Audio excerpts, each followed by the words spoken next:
And I'm back. Hello there. I realised the reason I couldn't find it is because I don't have it on Steam. I actually bought it while it was still in early release. I bought it when it was early access from the main website. That's why I couldn't find it. So just bear with me. It's because it's got all my and I'm back as well. Like I say, I'll just keep the screen up mainly because it's got things like my email address and stuff. So. Yeah, so I bought this directly from the website. That's why I couldn't find it on Steam, because normally I buy all my games from Steam. And I'm just applying a load of patches right now, because I haven't played it in a while. Guess who's back? It is me! I'm in need of snacks. It's a snack attack. How's the sound anyway? Is my voice coming through clearly, or is it a bit muffled? I've been trying to sort out my sound issues with my voice, and mainly.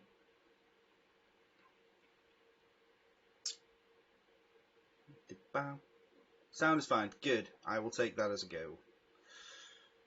No, because I've been watching some playback of older streams, and I've been kind of like, I can't quite put my finger on it as to what's wrong with the sound. There's something, either my voice seems too quiet or there's a little bit of a muffle to it. So you can see the silver now.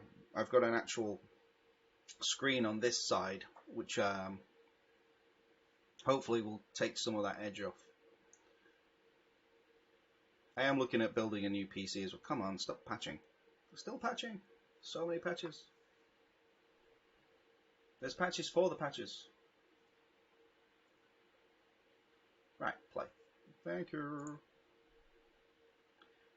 Bum, bum, bum, bum, bum, bum. Oh, graphics quality fantastic. Yes, please. And boink. We can now see stuff again. Just loading everything up now. We're in the alpha still, so it's still an early build game, but it's been out for quite a while. Yeah, don't need to read those. Thank you very much. Settings. Music's down, yeah, because I've got mine. I think my music should be on. My royalty-free VLC. Yes, please. Pog.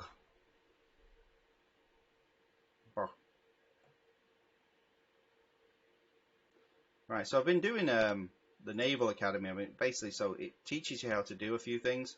So we'll start off with one of the early ones. So optimize secondary. I think we'll optimize main guns. Wing condition. Enemy. Right. Okay. So we can build ourselves. You know how the game works? Well, that's just no fun. You watched a crap ton of videos. So you just want to go jump in straight into the ridiculousness. Shall we do that? And meet the US battleships. Alright. I want to make the pocket battleship. Wounded Beast. Modern Wounded Beast. Design your own H-class. Back. I think. Yeah. Custom battle. I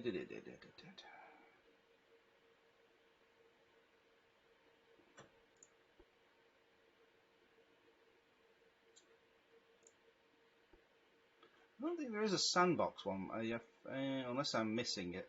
The modern battleship. 25 hours, near Jutland. Super dreadnaught or battle cruiser.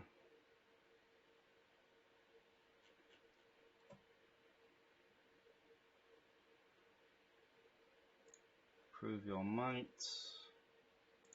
Use a super battleship, I think is going to be the boost technology, more funds. Plus 130 million. Gun layout.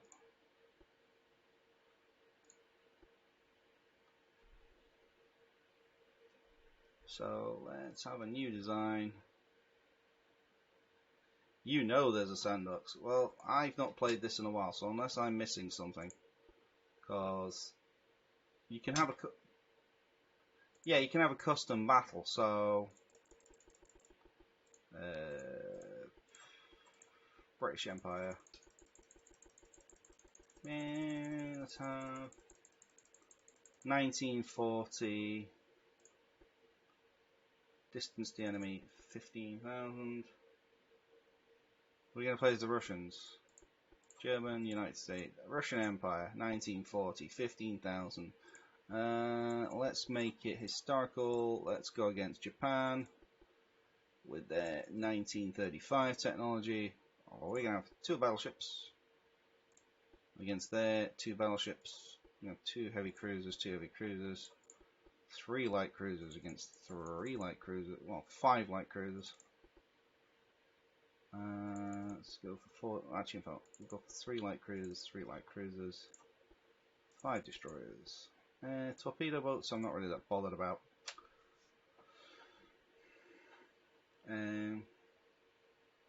Let's give them a slight advantage, but worse technology. They're 3 heavy cruisers, 4 light destroyers, 6. Yeah.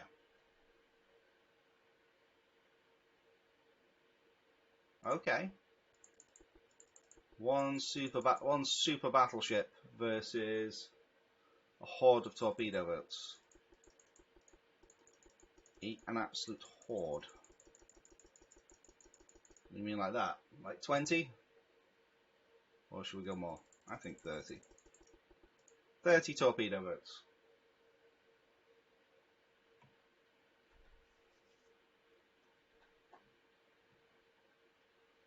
Sign ship. The Empire have no hulls.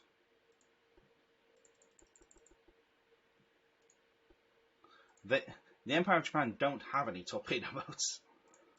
So I tell you what, we'll go for 1935.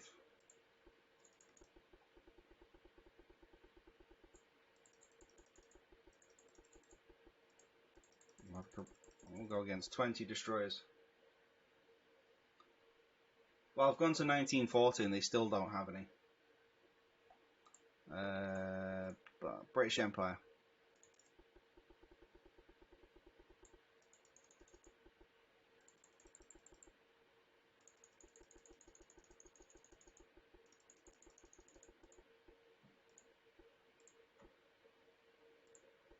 French Empire. German Empire. Torpedo boat.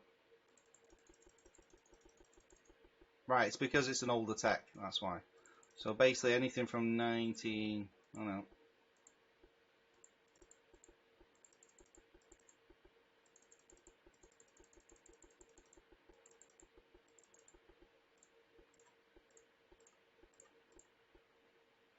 See?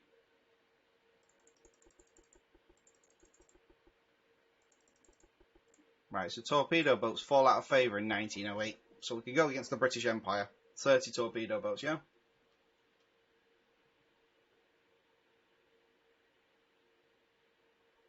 Well, we'll throw in a couple of destroyers as well.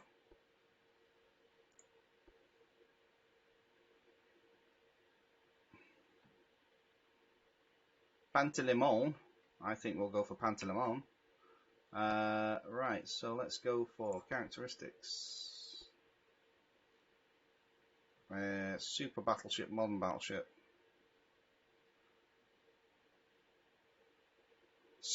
Super rapid fire.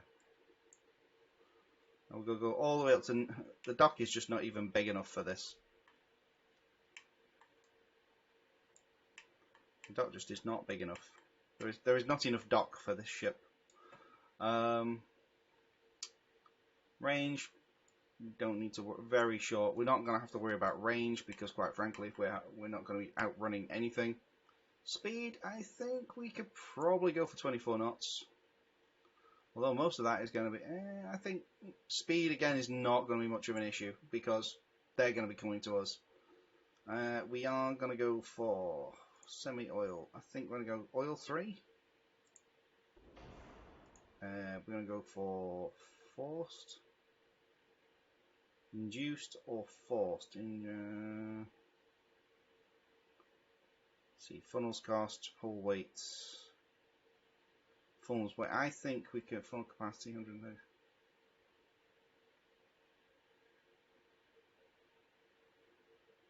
Yeah. Modernized Dreadnought has a ton of casemate secondary guns. Yeah, this is true. And that's kind of what the casemates were for. Let's see.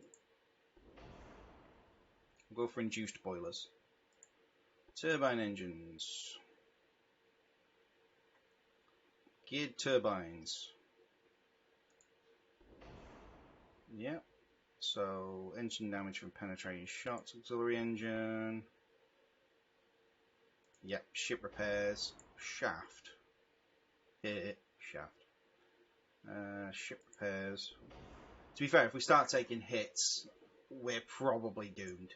At least in terms of torpedoes, anyway. Let's see, 340% armor weight. Yes, please. Anti-torpedo 5, we're going to need that. Triple bottom, standard bulkheads, reinforced bulkheads. Anti-flooding, yes, please. Citadel. All or nothing. Underwater protected deck. Armored Citadel. We'll go for Citadel 5. Right, so we are currently at 51,000 tons. We're not going to need... I don't think we're going to need bulkheads. We're going to go for maximum bulkheads. Maximum main tower. Second tall triangle modern. Let's see, it's tall modern tower. Secondary tower, advanced tower with funnel. Yes, please. A funnel.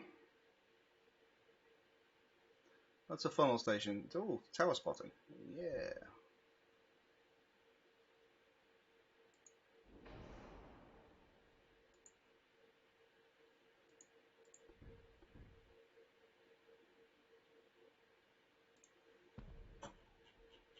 How are we doing? Right, we've got 100% engine efficiency. 3 main turrets, 300 mm of double guns.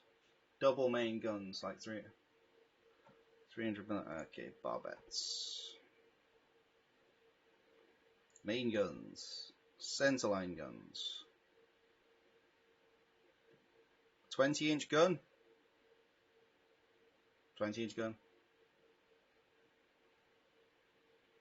Or should we go for the 18s?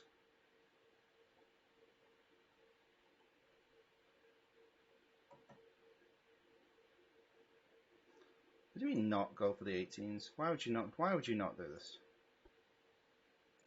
Centerline guns.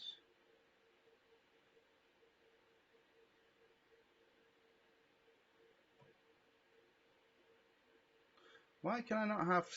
Why is it not letting me have single guns? Right, so centerline guns.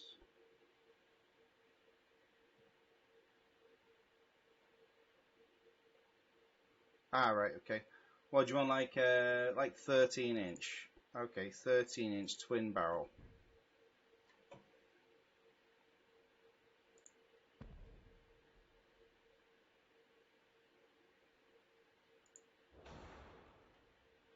Yeah, like that.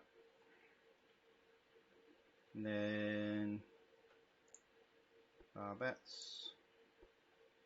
Medium superimposed. Standard superimposed. Yeah, I'd forgotten all about that.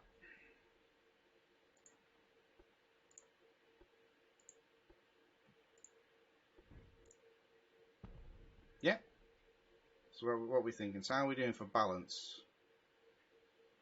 Right, we got a forward offset of 5. Okay, secondary guns. Are we just going to go for like 8 inches everywhere? Is 8-inch going to be the standard? Should we go for 8-inch triples or 8-inch doubles?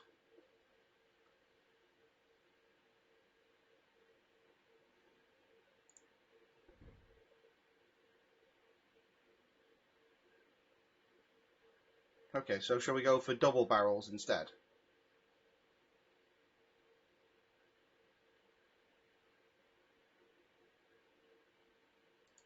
Triple barrel on the main gun. 13-inch. Well, it's an extra 500 tons.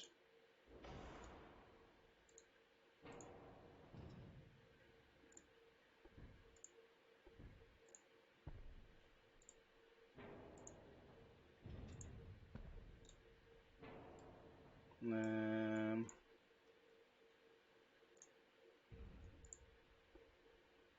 13 and 3.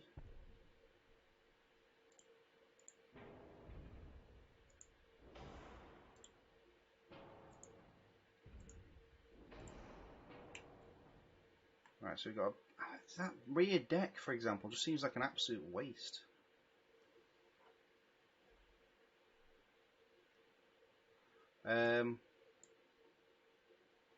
Yeah, I have moved it forward. The thing is, the weight balance is still 7% to the front.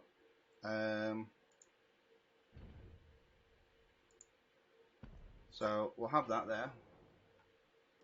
Alright, let's have have we got any casement guns? No, we don't. We've got secondary guns. So what do we want to do for secondary guns? Do we want to have 7 inches or do we want 6?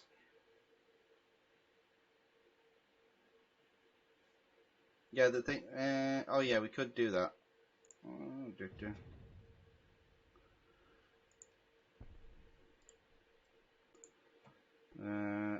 Medium superimposed barbette. Main guns, centerline guns, 13. Triple.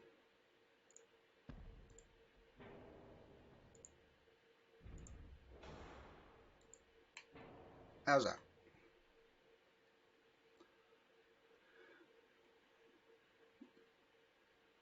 Yeah. I mean, we can always bring that back a little bit.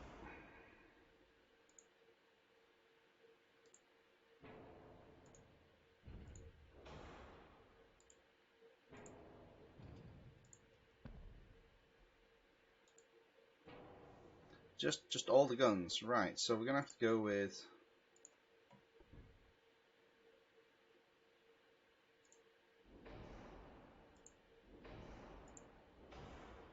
Alright, so we'll have the 3 inches on top.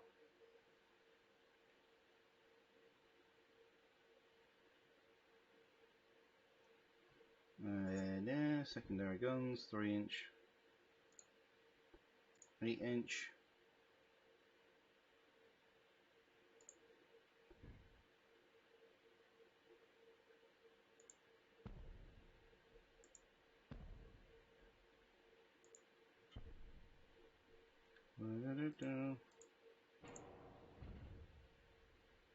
Okay.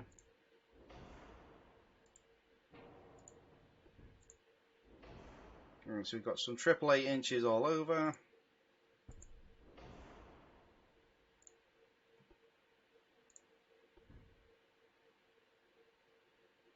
Can we not put a short barbette down there? No.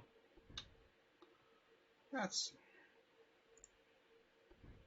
So we can't put. I was thinking we could put a gun there because it seems to want to allow us to, but it goes down.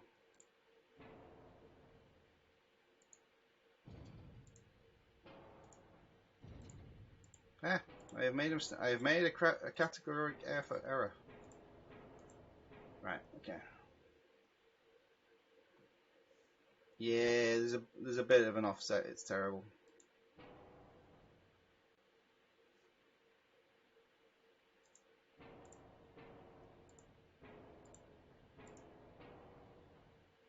Okay, right. Let's try that again. So we want advanced tower with funnel.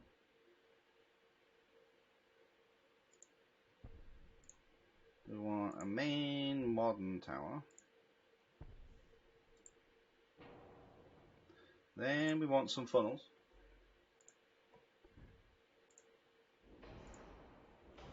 That gives us 100. That gives us 100. So that gives us plenty of. So we want some secondary guns. I think I'll go for 7-inch doubles.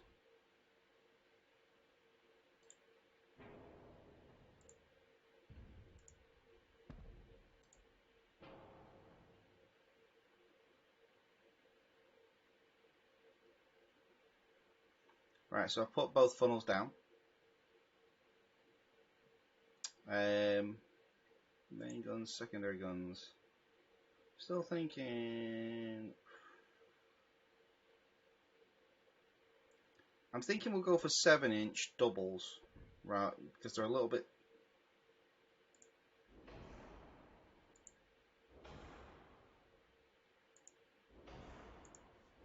So we can have larger guns there.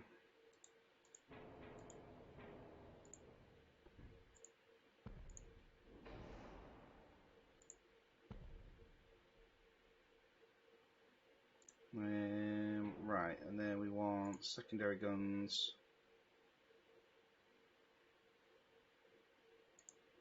Yeah, so I'm thinking triple barrels up on the superstructure.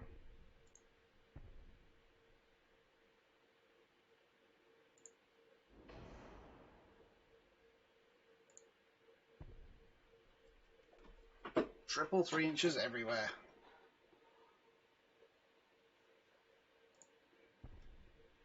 Even when you can't put 3 inches, put 3 inches. Just everywhere. Just 3 inches.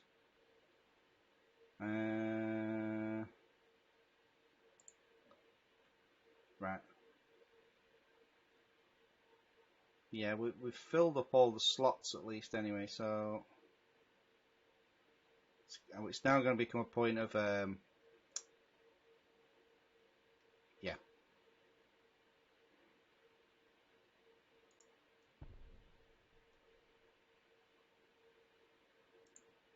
Bing. Bing. Yeah, so they're blocked by the main turrets.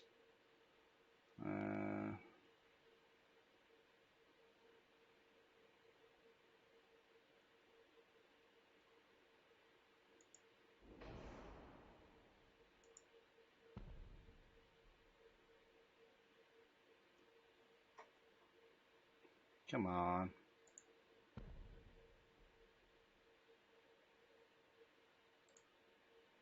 Yeah, there's nothing in the way of the main guns. That's why I've kept them clean.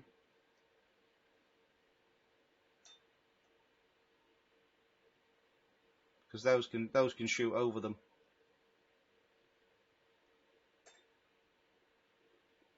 Yeah, I think that might do, to be honest.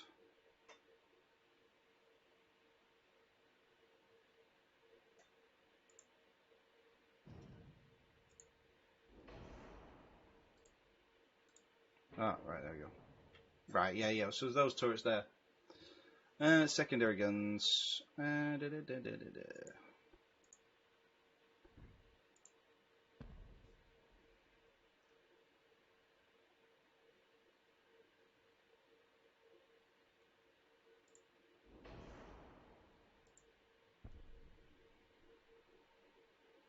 Let's have 3 inches everywhere.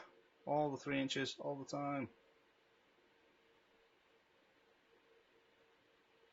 There's some parts are badly made. Some guns have poor sectors of fire. That's fine.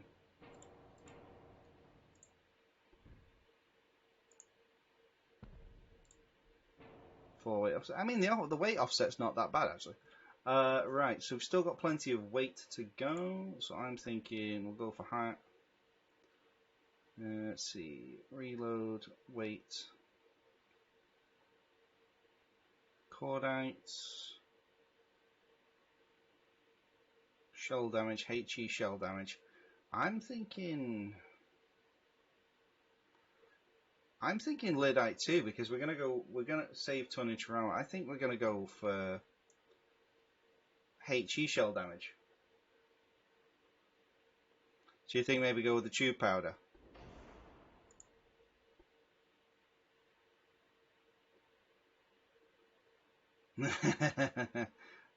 but flat, standard shells. So we go for.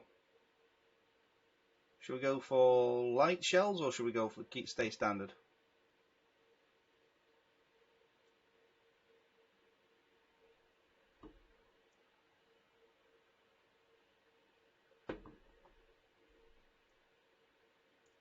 I'm thinking we'll go with light shells because then we can fire faster. Just heavy. Okay, we'll go heavy. I'm thinking increase. So if we go for standard, but with an increased load.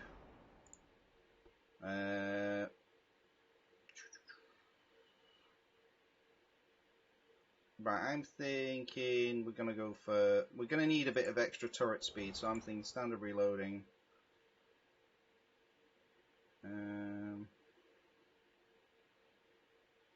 Enhanced.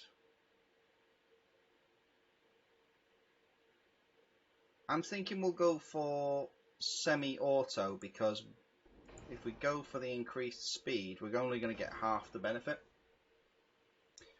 Auto, yeah, the thing is, the auto loader will actually pretty much negate our turret traverse increase. So, I mean, yeah, we could go it. Yeah, so we'll go for that. Rangefinder. So let's see. Gun aiming. I think we go. Should we long range accuracy or gun base accuracy? I'm thinking we'll go for aiming speed and gun base accuracy. Sonar. Yeah, we're definitely gonna need that. Communications don't need it because we've got no other units. Rangefinder. Yeah. Okay. And let's see. Secondaries. Deck, but we're not going to be penetrated by their guns. They're just going to bounce off at the main deck. The main thing we're going to need is. Well, at 6 inches, I'll keep the deck armor because the belt armor, belt extended. Yeah.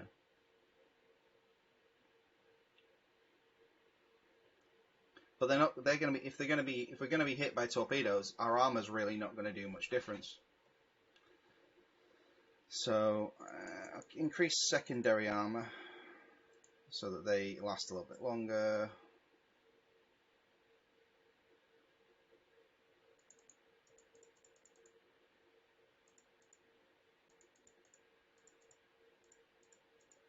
And we'll go for that. We'll get deck extended. Belt. 14-inch belt, yeah?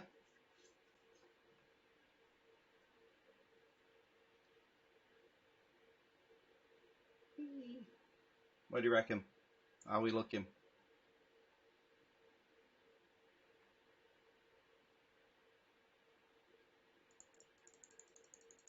Yeah, I can put plenty on. Do you want it to what? 8 inches?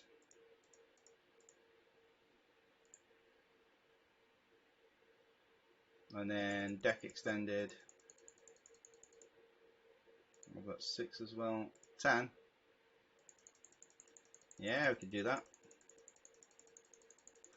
I think we can do it. We can make it happen.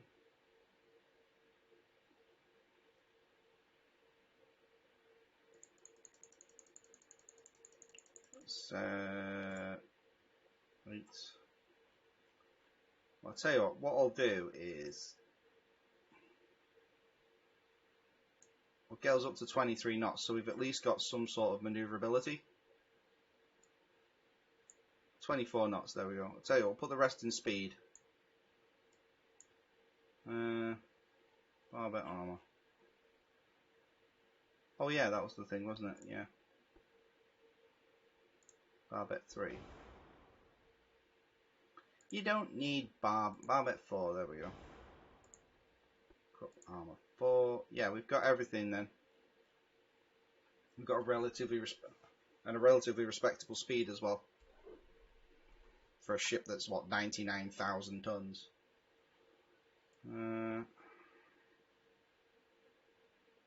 Right, we can get 24.5 knots.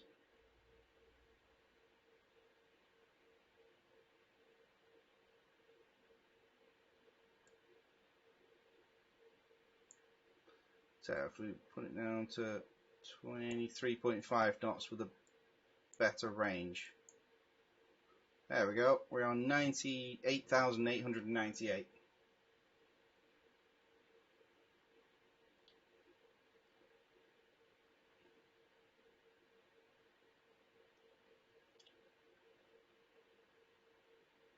What do you reckon?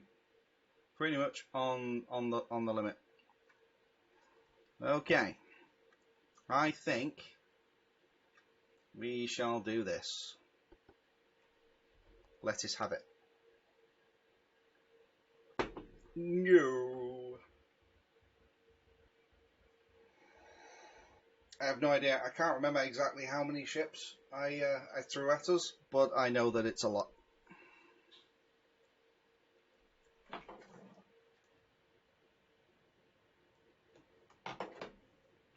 So many.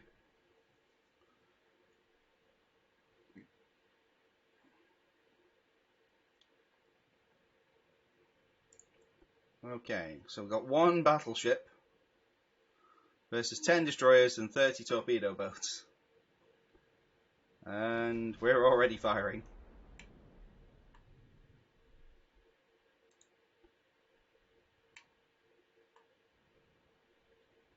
Let's get some... I have spotted many things, and there are already torpedoes in the water.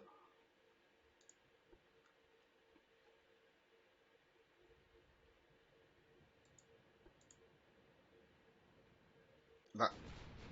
Boom.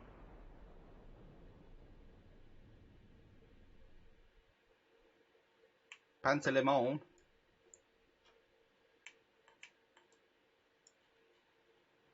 But look at it. Look how majestic it is.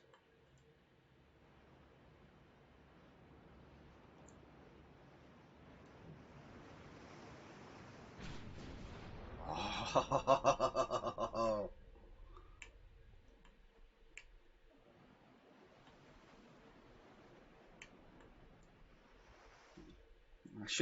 We should have gone with the Americans. This could have been USS Second Amendment.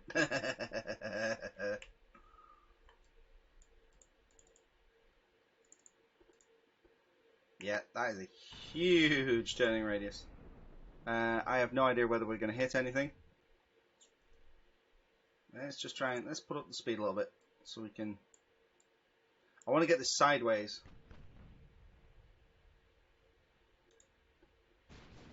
Yeah, it's because I ended the stream and I came back. So we should have many minions coming at us like any moment now. Come on.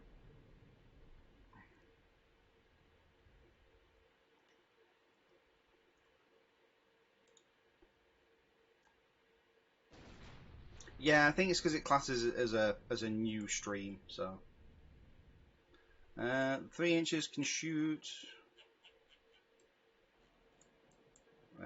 So 3-inch range is here, which this unfortunate fellow is currently getting in range of.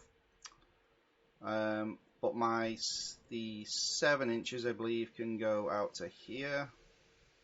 So we should be getting some hits on target shortly.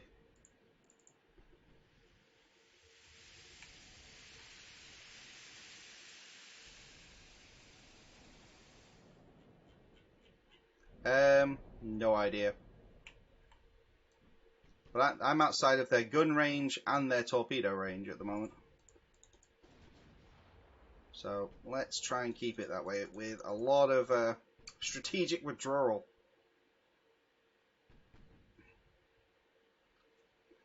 I don't know. They're already burning.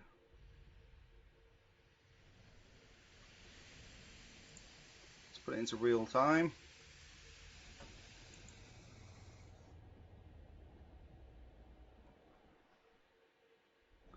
But yeah, that torpedo boat is not long for this world. I still need to I still need to finish my turn. This is why I gave myself a little bit of additional speed. Main gun fire, main gun home, auto, HE.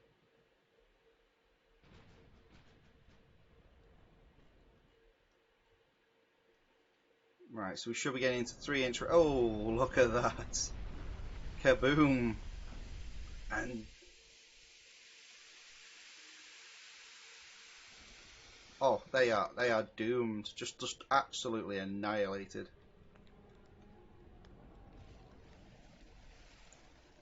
Yeah, they are soon to be going down to the bottom. They are on fire. Boom. Right, so it's once I can get it broadside, we can start just pounding away with these guns. It's gonna be fun. It's gonna be glorious. They appear to be trying to get into range, so these are torpedo boats. Torpedo boats. CA, that's a cruiser. That's a Ooh, is that a destroyer?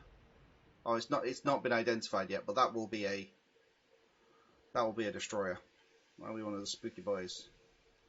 It's like the guns of the Navarone. We've got just our one giant monstrosity here. It's currently just there. We go. Oh, that's a destroyer. That is in. Oh, we took out their engines in one hit. They are doomed. Just look at that. Absolutely wrecked, mate.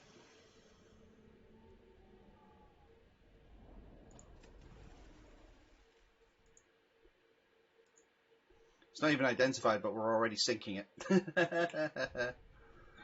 But they're not even in range. I just look at them. Just you can't touch me.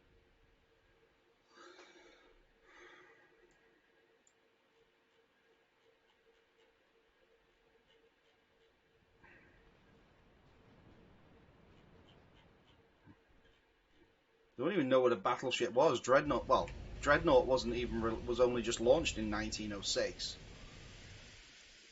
So the concept of battleship had never actually been coined yet. Ship of the line, definitely, or ship of battle, but not battleship.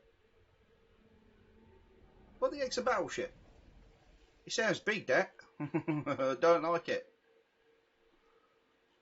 Alright, let's come down to the Pantelimon. I know it's Russian and I've completely butchered the pronouncing it, but I'm going to keep saying it in a French accent because it sounds hilarious. The Panty Lemons. What is a battleship, mate? I don't understand. Is it a ship? I mean, every ship's a battleship, innit, mate? Because, you know, they're all ships for battle. Oh, you mean a big ship? Oh, you sure said ship of the line, mate. What do you mean it's bigger than a ship of the line? Oh, I don't know what that is. You mean it's a dreadnought? What do you mean it's bigger than a dreadnought? Dreadnought's the biggest there is. Fear my imperial aspirations, boink. Oh, how dare they? They're firing back at me. To be fair, they might, if the 20-inch shell, if it hits, it might actually survive because it would probably just go straight through. There was the story of USS Johnson, which is the only destroyer to have, I think it's the only ship to have basically engaged the battleship Yamato in combat. It was apparently I think it was a Fletcher or was it a Clemson class destroyer, and the Yamato and a battle fleet were heading towards Taffy 3, which was a group of secondary carriers, so they weren't even proper frontline units. And basically, yeah, the Yamato was going to be having an absolute field day, but they misidentified the ships as fleet carriers, which are obviously the bigger ones, and they misidentified the destroyers as cruisers.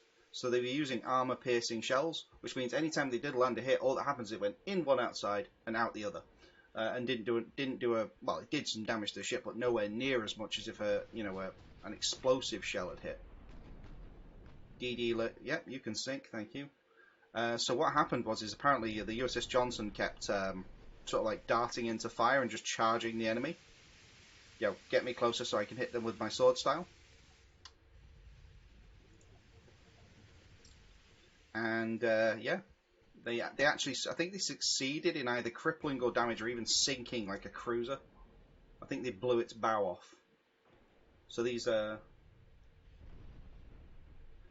Well, the problem... To be in their fairness, the problem with the Yamato there's nothing wrong with the Yamato as a ship.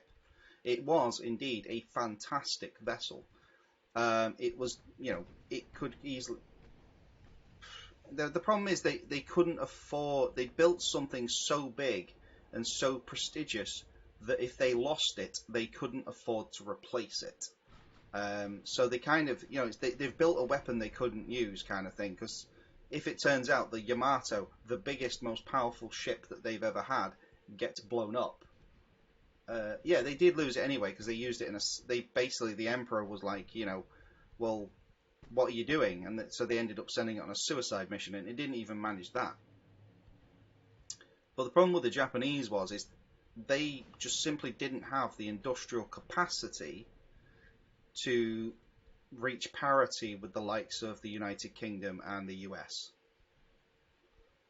So their strategy, which quite valid, was to have quality over quantity.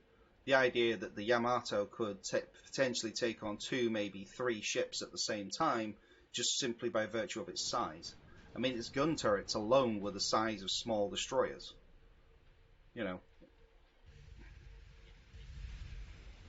Oh, burn, baby, burn. Burn for me. You know you want to. Oh, delicious. You take a shot to the face. They did actually toy with the idea at one point. It was called the Tillman designs. There was a US congressman called. Again, these are stories that shooting baby guns at me. They've not even done any damage yet. So yeah, there was a US senator called Tillman. The problem with the American Navy was that the Congress was constantly cutting their budgets for what they were doing. And so Tillman came up with this idea to basically, well, instead of making increasingly bigger ships each time, a new set of designs comes out, what's the absolute biggest ship we could possibly build? And just that be the be-all and end-all, just so we don't have to build any more. I think they ended up with designs in the region of about 90,000 to 100,000 tons, with 18 to 20-inch guns. They were just ridiculous. And the Navy was like, but we don't want these. They're not useful to us in any way because, A, there's nowhere that we can build them, and B, they can't fit through the Panama Canal.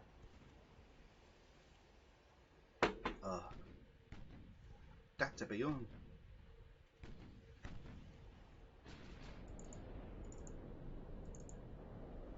Oh, you got hit by a main shell. Thank you very much.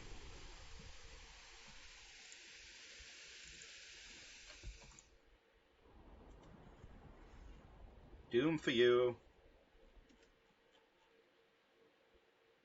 Can you say Doom? I can say Doom.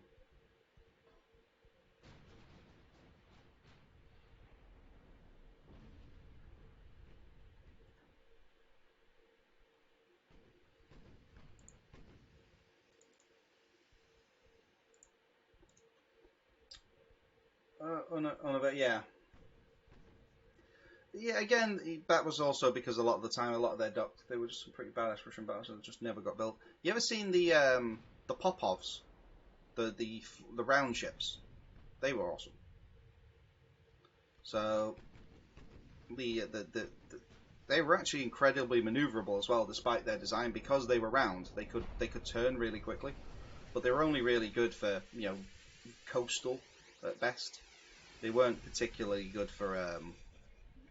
So they would have been good in like inland seas, where it's quite calm.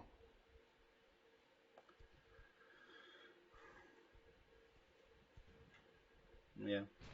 Apparently in Germany, there's actually a battleship that was buried in one of the docks. They just buried a battleship rather than scrapping it. Well, you were on fire. Yeah, you have been absolutely obliterated. Thank you very much. You can continue to sink. I would very much appreciate that.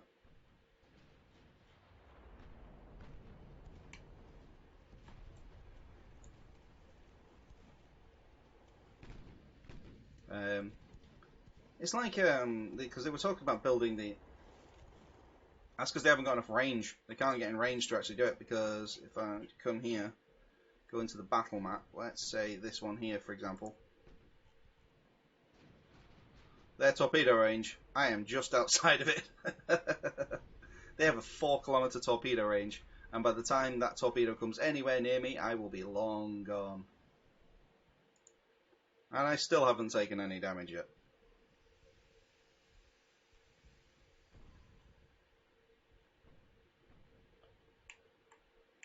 We did indeed. It's teamwork. Teamwork did in fact make the dream work. So let's carry on a pretty straight course. You are pretty much doomed.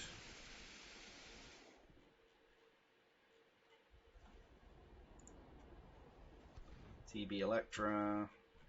So we're getting the torpedo boats, but I want to know where them destroyers are.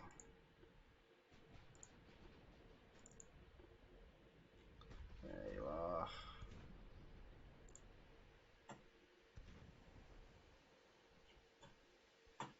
Battle line.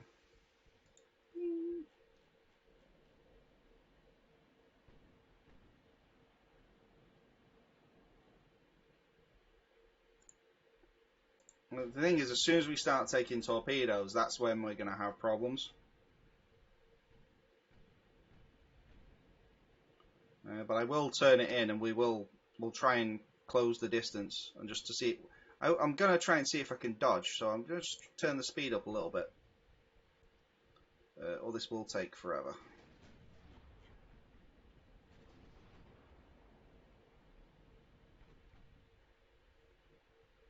See, we have. Yeah. Come on. Slow it down. We're gonna get hit by those, I think. Oh. That is gonna be a good shot. I'm gonna say that right now. That is gonna be an absolutely beautiful slam dunk right into our side. Full spread, 4 torpedoes, boom, boom, boom, boom. And they've done dick. The problem we're going to have is they're going to be hitting us a lot harder. Yeah, I'm not going to be able to dodge these torpedoes. Yeah, but there's a whole lot of nothing that's coming our way. And I'm trying to turn so that I can get out. But you see what I mean? We're just going to be constantly just taking a battering. Thinking if I try and slow it down, try and tighten the turn a little bit. Yeah, can miss some.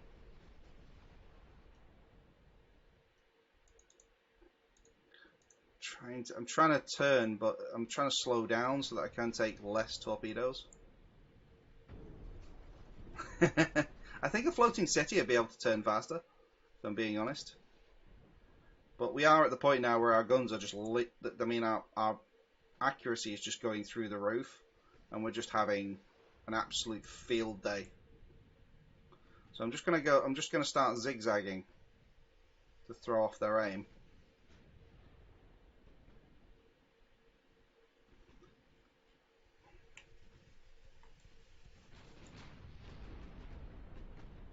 Yeah, you. Come on. Yeah. See what I mean? We've got the turning radius of a small city. It's just not going to happen. I think even a small city would actually have a better turning radius now that I think about it. But the bow's going to keep taking hits. That's fine. Again, I'm just trying to. Oh, we're gonna get into a pincer maneuver. So we might miss some of these. No, we're gonna definitely get some of these in the side. We might miss those last 3. Ooh, we've definitely got some flooding on the go. We're getting some structure damage, but we are now making some damage. We are, because our guns are they're just ripping into them now. Oh, come on. Come on. Yeah, see what I mean? They're now getting this from different angles. Oh, come on. Come on, come on, come on, come on, come on, come on. Oh, rudder damaged. We are shooting pretty much everything from everywhere at every angle.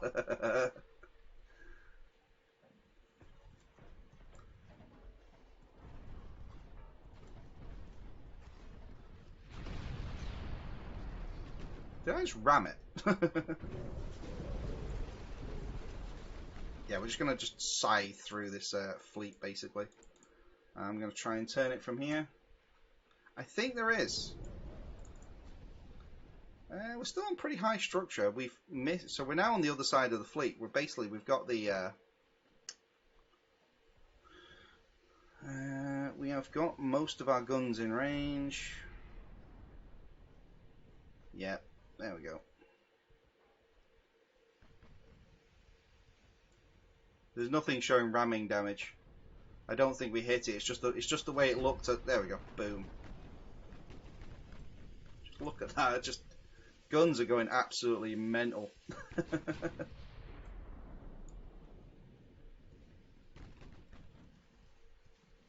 Everything is overpen, and I'm using high explosive. I'm not even using.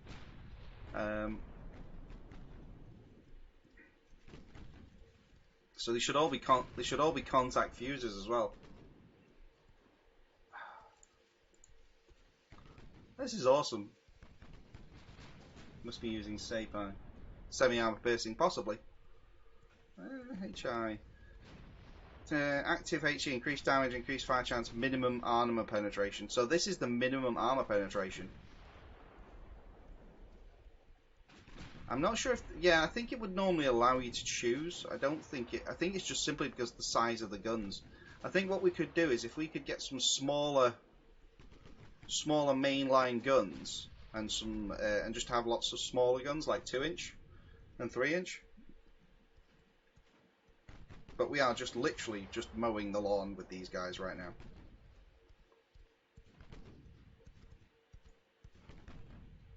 We are down at the bow a little bit, but nothing we can't handle.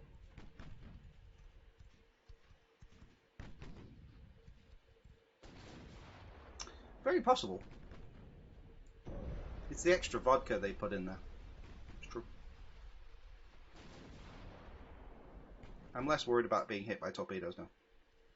They seem to be running away from me, and I think this is highly dishonourable.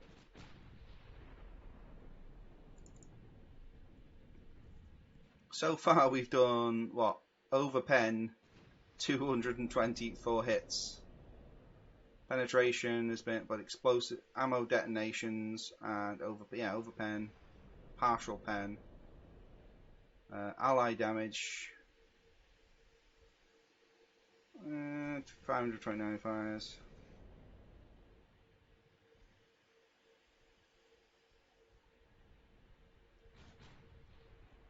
It's just absolutely wrecking face. Yeah, so I'm thinking if we had maybe some 4-inch guns everywhere. So those 8-inch guns we've got are pretty much useless.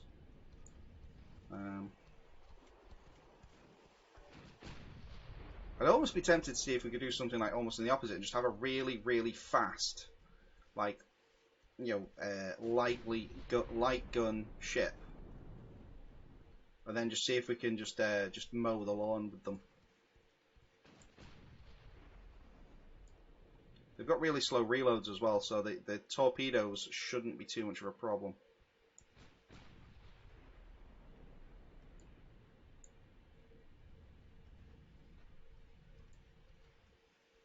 You're sinking. Destroyers are sinking. Yeah, excellent.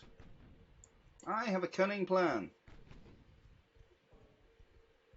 A cruiser. And turn it into a torp. And shoved as many torps on it as possible. I think it can be done. The problem I find with torps is they're a pain in the backside to use.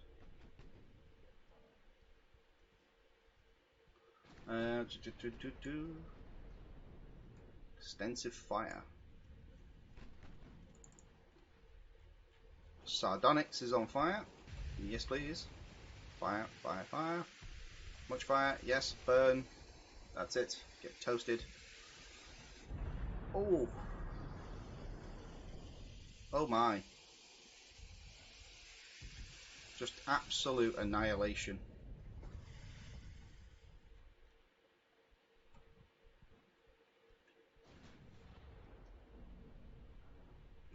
To be fair, I was putting some rather large holes in it. Boom. I think it did get hit with like almost a full broadside of 13-inch guns, which in World War I, a destroyer was not really meant to take that kind of firepower.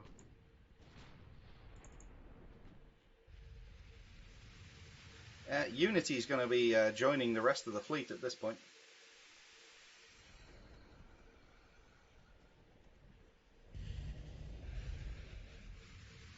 Things better make it fat a ton of actually deadly ships. I mean, we could do, but we know how that's going to. We know how that's going to turn out.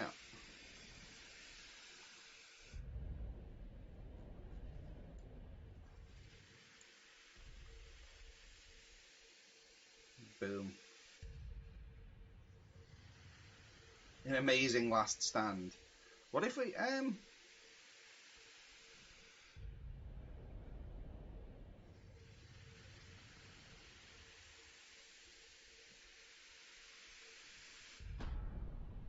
with 13-inch guns against battleships? Probably not.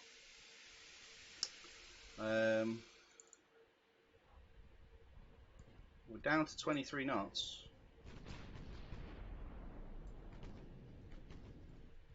We've got engine damage.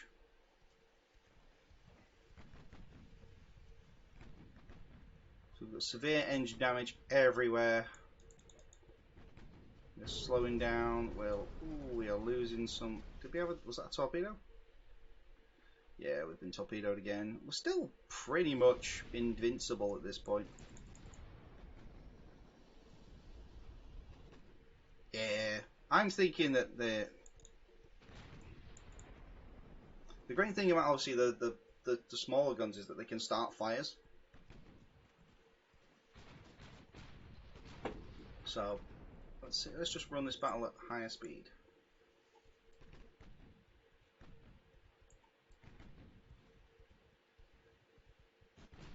So we've got guns like firing in multiple directions at this point. It's great.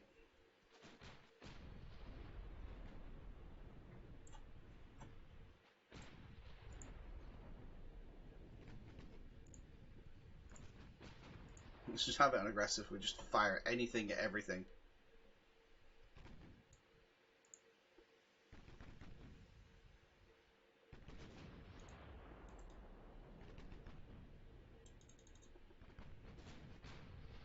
Yeah, well, I'm slowly going to get to that point anyway. Because let's see, we've got engine 1 damaged, engine 2 damaged. I'm just trying to turn around, so we've got 11 nuts. That's all we can do at the moment.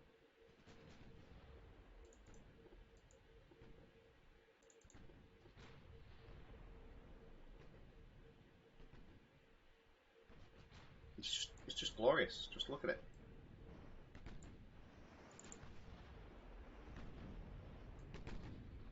Absolutely beautiful.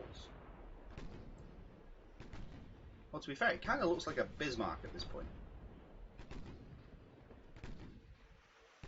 The worst weather is like, I don't think there's weather in this game. I think it's mainly just flat, calm sea. It would be nice if there was like stormy weather and stuff like that, you know, raging seas.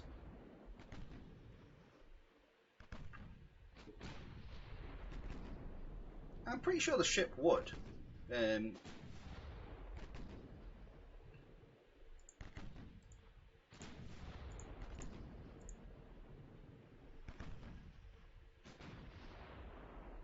Right, let's keep going.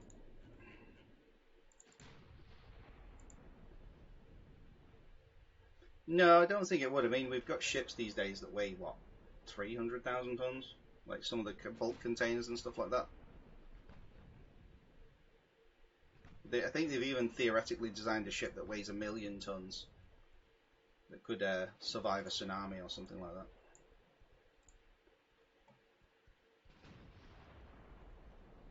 Yeah, that would be cool if you could build like an aircraft carrier and then just reenact the Battle of the Denmark Strait. Well, sorry, we could reenact the Battle of Bismarck.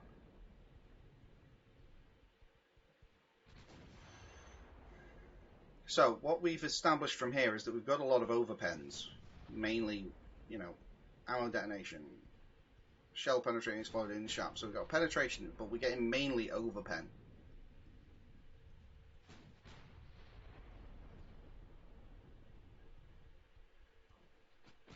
What, the Bismarck? The problem with the Bismarck's design, it was very inefficient. They worked out based on what it was is they could have probably saved about 5,000 or 6,000 tons. Oh, the swordfish.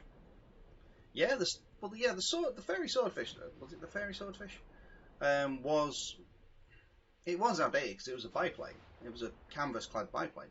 The funny thing was, it was because it was so obsolete is what made it so effective against the Bismarck. Because the Bismarck's guns couldn't track slow enough to keep up with it. Because they were designed to track fast-moving aircraft. You know, like fighters and stuff. But because the swordfish was so slow, they were very difficult to hit. And even if they did get hit, the bullets just went straight through. So like they rip the canvas, and they wouldn't even detonate the fuses on the shells.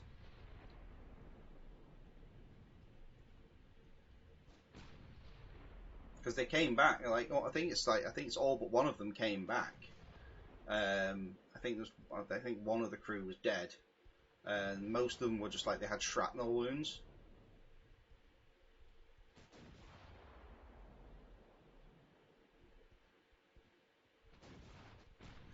I think the problem with the Bismarck is its radar rangefinders were damaged, so it didn't have radar fire control. I think it was all local control for the anti-aircraft guns, and like I say, they were a good gun, but there wasn't the kind of coordinated fire control that it probably would have needed.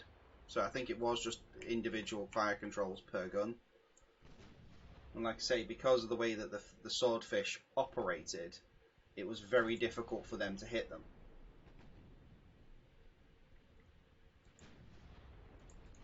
Something more modern, they probably would have had a better chance.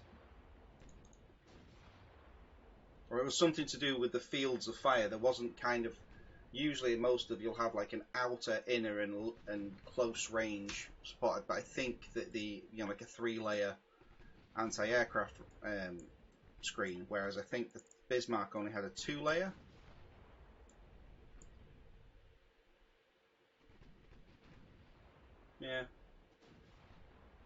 Yeah, so that's what I'm saying. It didn't have coordinated fire control. It was just point and shoot.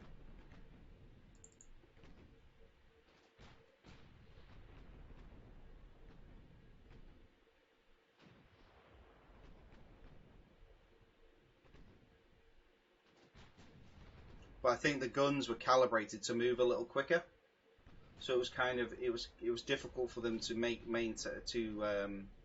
accurately fire on the very slow-moving swordfish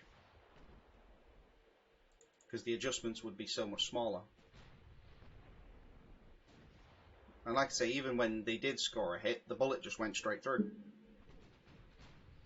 because there was no there's nothing metal to hit or anything like that. Most of the planes came back riddled with bullet holes and shrapnel. I remember seeing an interesting. It was an interesting story the way it was. Why did so many of the swordfish come back basically?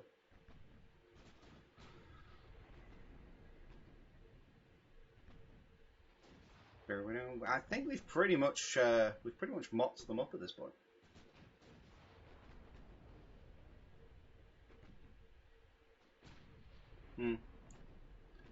Well, the Russians did have they had a fair industrial base, but they also were they were on the end. They were on the back end of a revolution, and they've always had an issue with they had always had an issue with industrialization. There were certain resources Yeah. Gazillion destroyers, yeah. Because most of the time it was just Baltics. It was like coastal stuff. It was dealing with the coastal fleets. They didn't really need like and I think it's also because of the experiences of Shishima with the Japanese. It did well. It destroyed most of their fleet arm, and I don't think they really recovered on that. So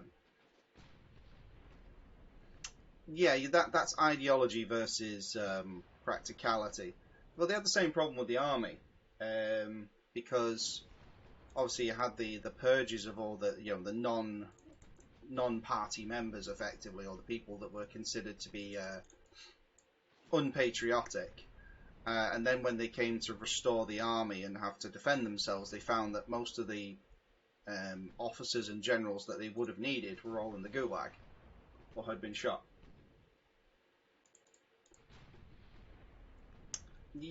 It's a little bit more nuanced than that in reality, but I don't tend to go down those kind of rabbit holes when I'm streaming, to be honest. In private, most definitely, but not while I'm streaming.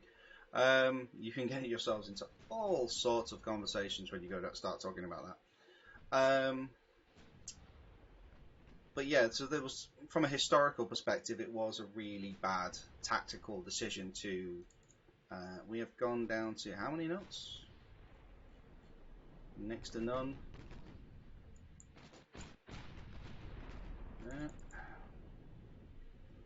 So, when it came to the defense of Russia and Moscow, it turns out that's why there's the meme of like just the Russians just throwing men at the problem, because they didn't have anyone that had the experience to make any kind of tactical decisions. All the progressive thinkers had either been shot or had been imprisoned. So.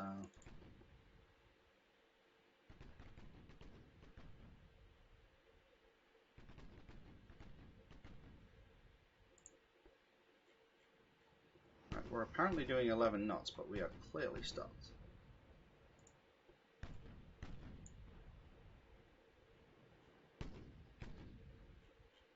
Right, so I think we're not going to be. I don't think moving is going to be part of our plan anytime soon. Yeah, engine's damaged, so we can't repair anything. Yeah, so we are dead in the water. We're still in range, though. We're still in range. Still in range of, not our 3-inch. But we are in range of our 7-inch and our 13s. So we've still got no ammo for the 13s, though. So we're going to be relying on the 7 inches on the back. Which is basically these bad boys here.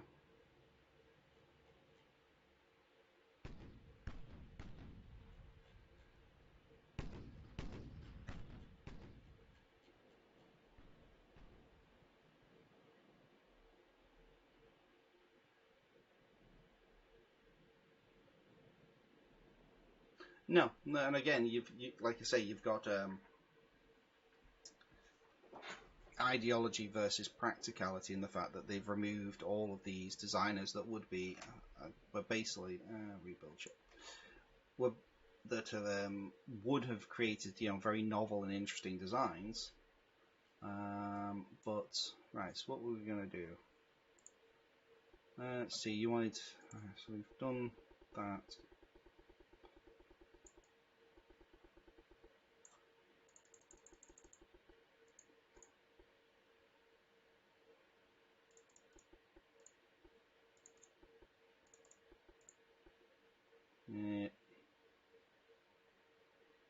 What, 3 battleships and 2 heavy cruisers?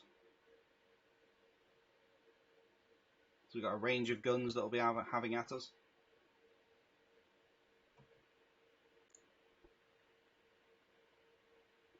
Yeah. So. Oh yeah.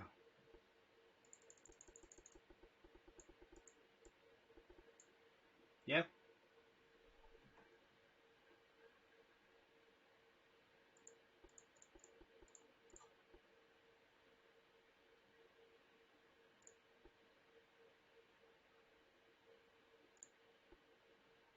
Right, we're going to need bigger main guns. I'm just going to say this right now.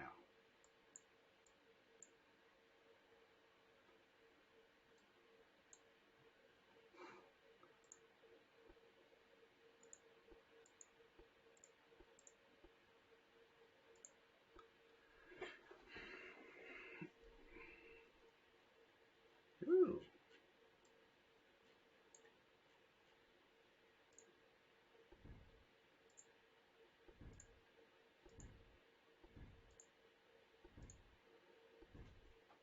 That's a very Dunkirk kind of, because that means we'll have the turrets up front, or we can have this. Right, let's just get some of the main features in place first, shall we?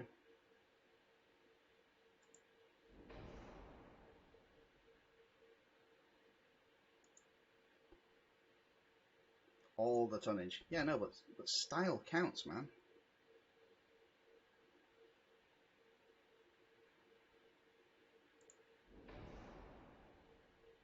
Yeah.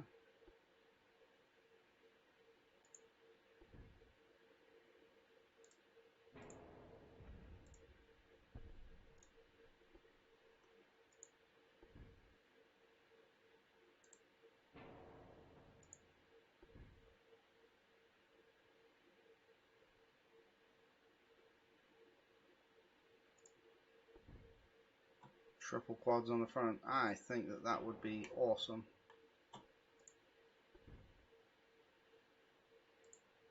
Megaphone. Megaphone. Megaphone. Megaphone. See, if we're going to go for triple quads on the front, then let's see. Let's go for main guns, centerline guns. Should we go for 18-inch or should we go for 17s? Quad barrel.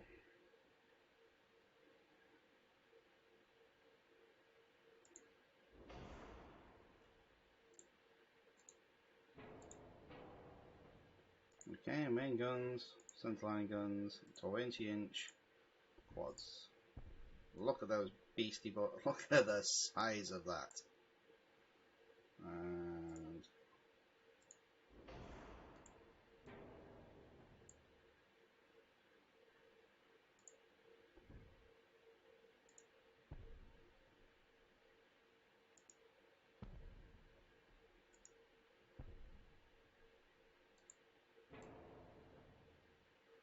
And just more guns.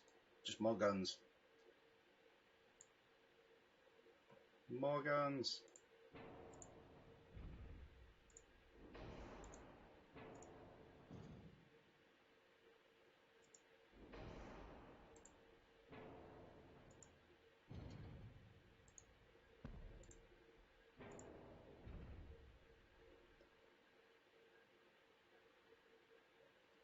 Right, there's only so much we can get up there, so we can only have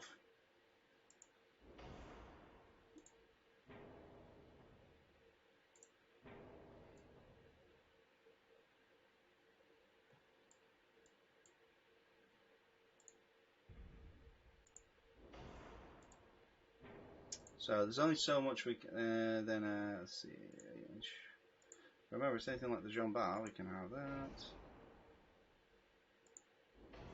Ta-da!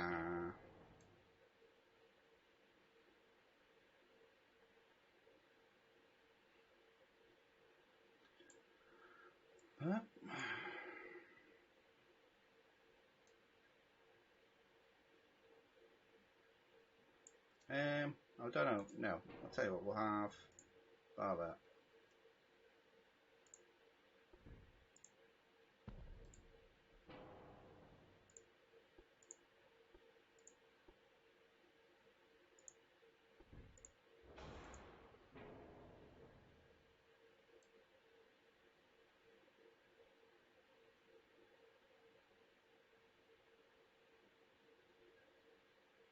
Well, do you want one forward and two but on the back then, or?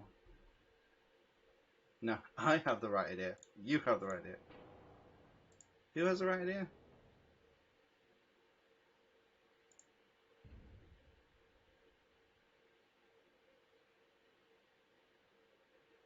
Okay, so we're putting that there.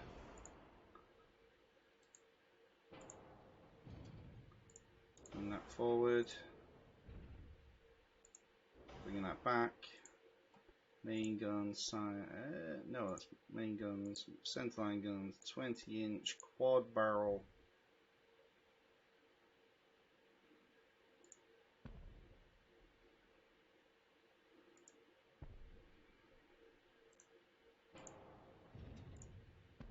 Nah.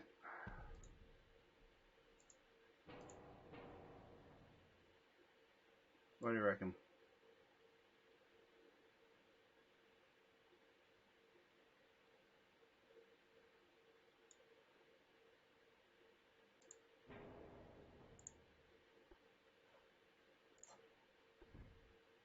There's no mount there for it. You can't put a citadel there.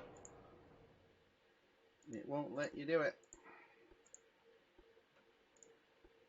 It's already raised up, I guess.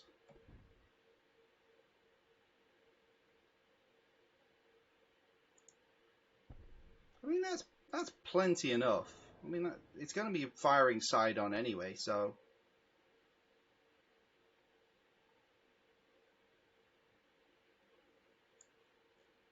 Yeah. Okay, so what are we going for? Secondary. Ooh.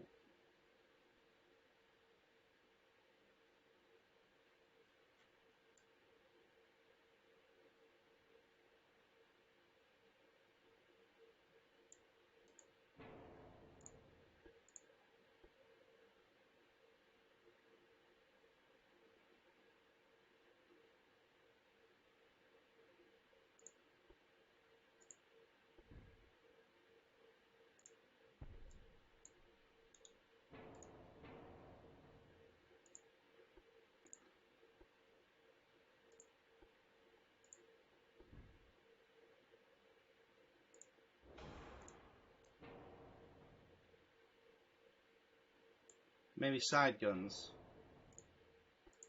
Main guns, side guns, 16-inch, 16 barrels.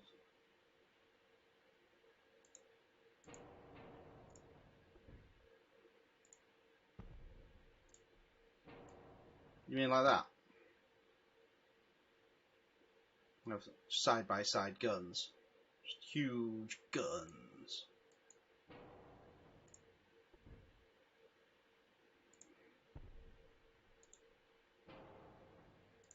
I don't think you can, because the... Can you?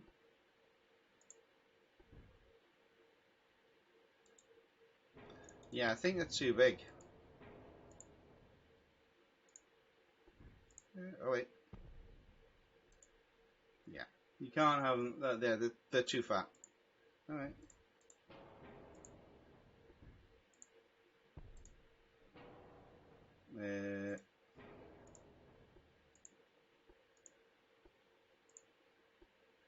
Let's try 18 quads.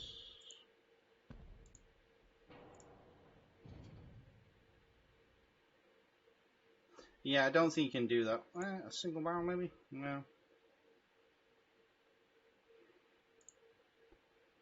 Side guns, 17. 17s by the looks of it.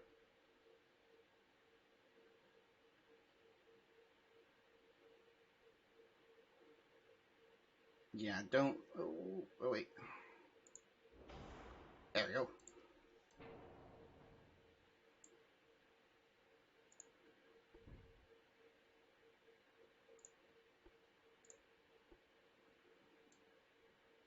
More guns. So we've got, what, 20-inch 4-barrels up front. We do not have enough weight. There we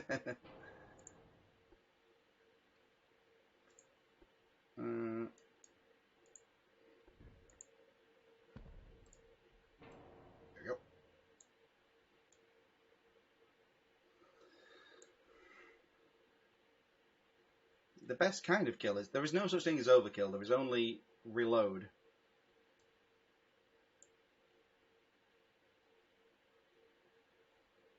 Okay, so how are we doing for? We're at 90,000 tons, and we haven't even put anything else on it yet.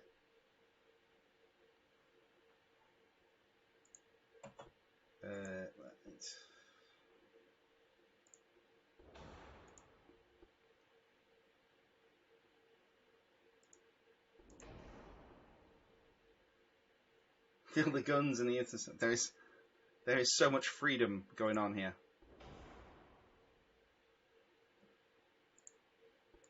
Can you just feel that all that freedom that's just like going around? Right, so I can target armor. Not gonna need. We'll have a little bit of anti-torp, but one mines and torpedoes. Single bottom don't need that. Standard bulkheads. Reinforced bulkheads. USS is that oil. I think I'm going to take these down. Main guns, side guns to 17 triples.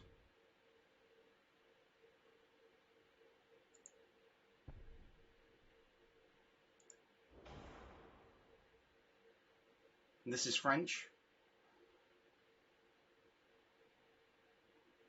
It would be is that oil?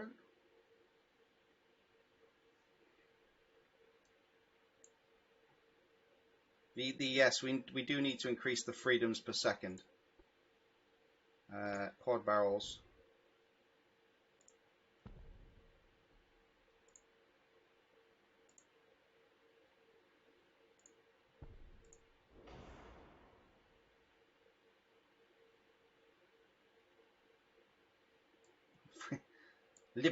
Liberté per second.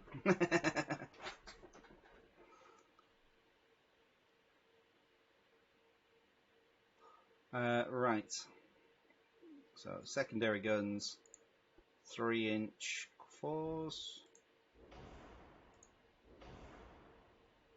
Some more.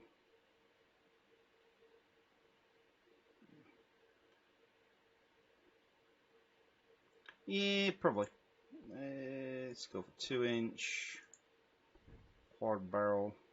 See, the thing is, right, you've got these little gun shields here, which are probably a really great place to put something awesome. But sadly not.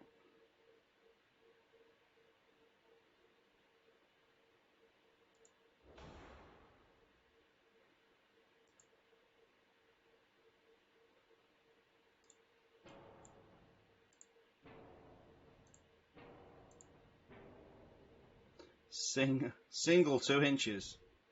Ah, there you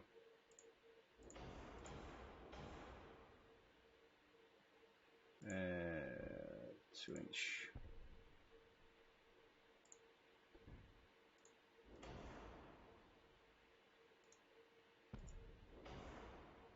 More guns. We require more guns. 3 barrels.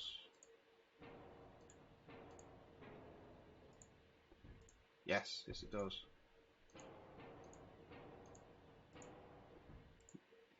More barrels per freedom.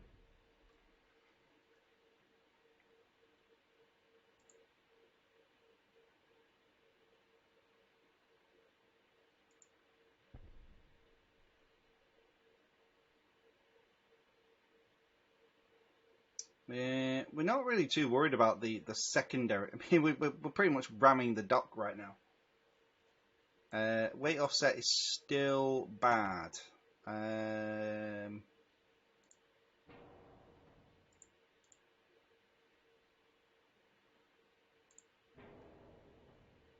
I'm thinking, yeah, there are cruisers.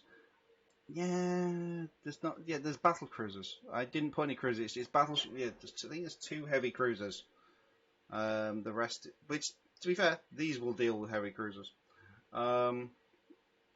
So I'm thinking, yeah. So we've got 2 quad 20s, and then we've got all the 17s. I'm thinking aft offset. Let's see, main guns, side guns, 17 triples.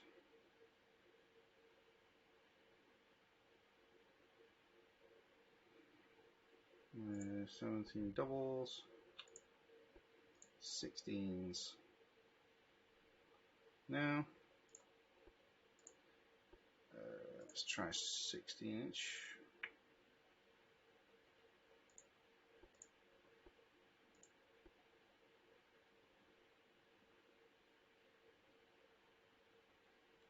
Why won't it let me do the thing? 16-inch. Oh, there we go.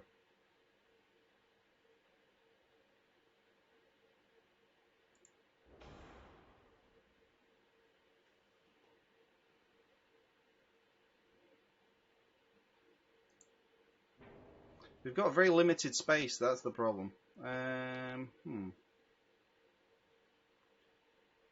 That'll basically deal with our cruisers, I think.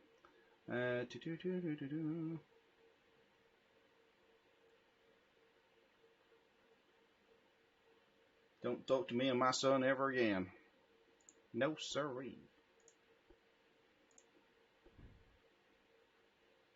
The only problem with this ship, like I say, is the Citadel is so busy that there's not a lot of space to put anything that isn't a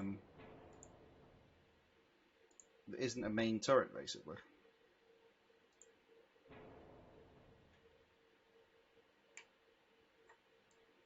Yeah, that the Pensacola setup, because the Pensacola's were so thinly built that they couldn't fit a triple turret in the front, so they had to go for a smaller double.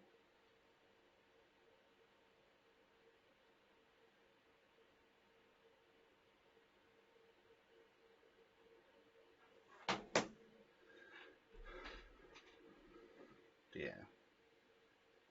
Right, so we've still got plenty of weight. Okay, so I think we're going to go for super heavy shells. We're going to go for a lot of them. We'll go for the tube powder.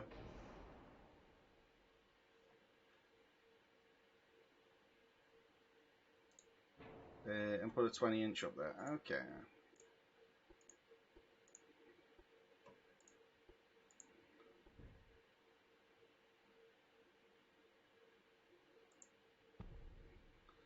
Now, I don't think we want secondaries. I don't think we need... I think we'll go for some triples. Again, the problem I have is there's just no room.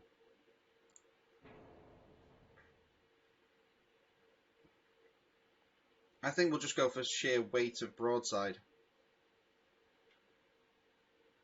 We shall defeat gun too fat. It's not fat, it's thick. You know what I'm saying? With a double K. It has thickness, okay? I think we're gonna run up the speed a little bit. Gonna run the belt speed up.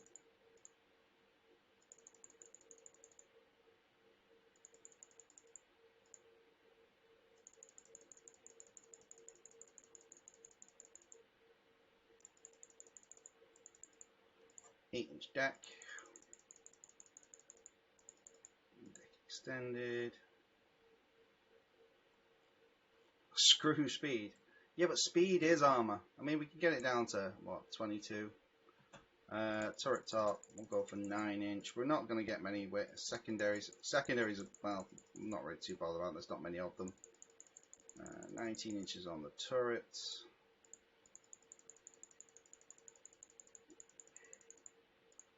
$18 on the conning tower. We'll go for 10. We'll go for 10 on the deck.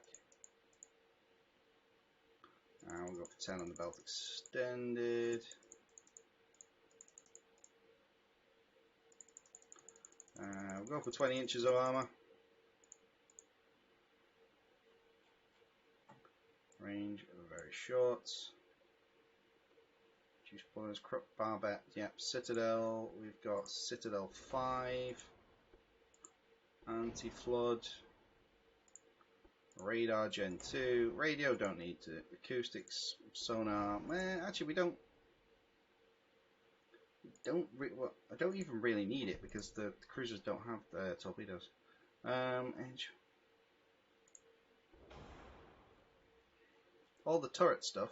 Oh yeah, yeah. So I've got the tube powder, standard reloading, auto reloading, hydroelectric. We are too heavy.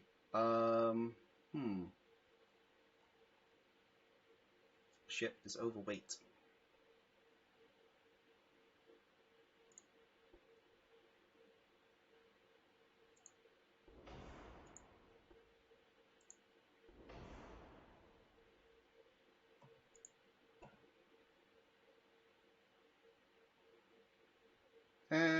Shell penetration, flash fire chance, shell cost, muzzle velocity is down by 5%, range is down. They all kind of put the range down, to be honest. Shell damage is best on Lyddite.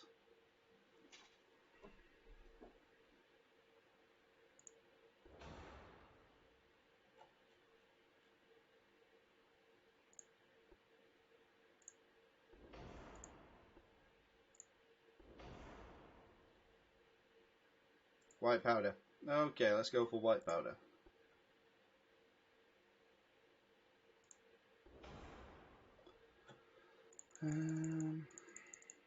Might have to drop some of this down.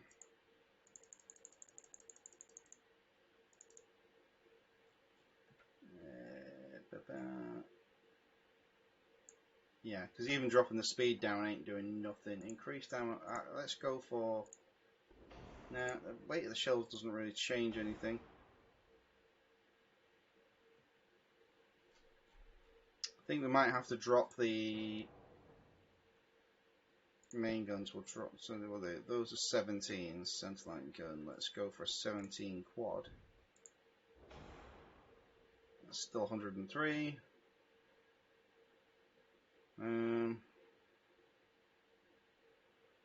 Still.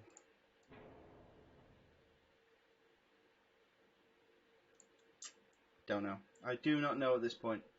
We still need to drop it down by. Why is it so? Is it only 90,000 tons? Why is it not 99,000 tons? Deck.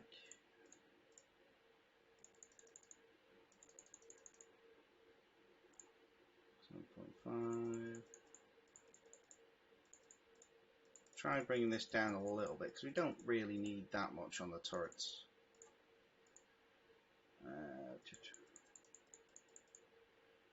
Conning tower's fine. Turrets on top. Secondaries is fine. Belt extended.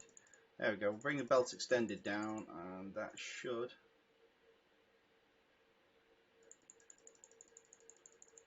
Okay. Let me just look at this. Okay, so 16.5, 7.5 on the deck. There we go. 4.9 extended. Right. Okay. 6-inch extended deck.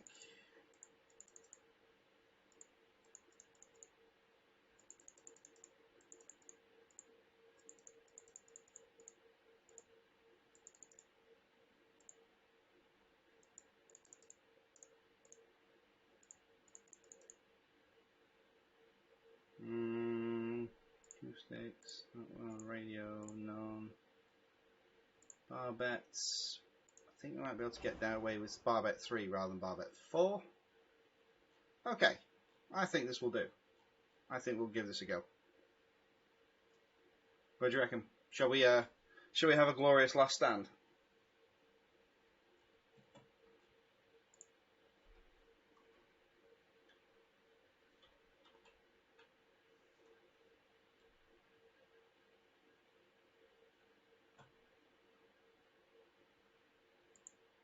Yeah, we've got the long range one. And this is the French battleship, is that oil? Yep, let's find out. Let us discover this, shall we?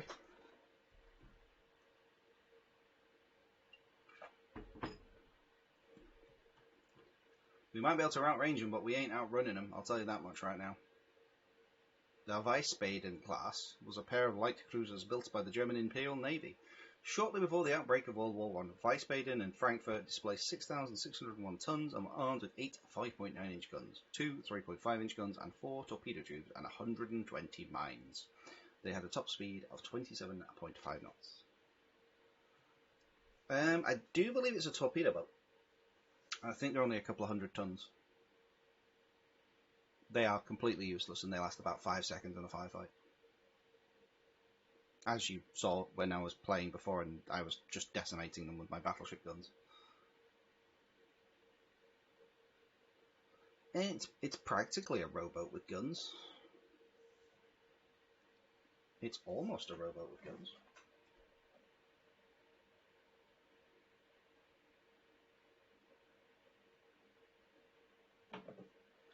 And oh, and thank you for the follow, Eston. I've just seen that there. USS Motion in the ocean. I only see certain things, so certain parts of the feed I don't always see. But yeah, so. But yeah, this has all been started because I found Sprocket, which is the tank building game, which looks awesome. I've also got Aliens Fire Team, which I am looking to play, and I might do that tomorrow. Please don't crash. Please don't crash.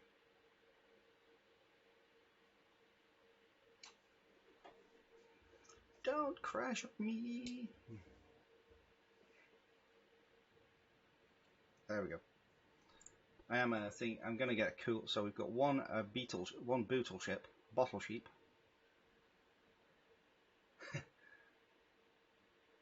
And today's forecast: excessively violent with a high chance of dismemberment. Please tune in for this 5-day forecast.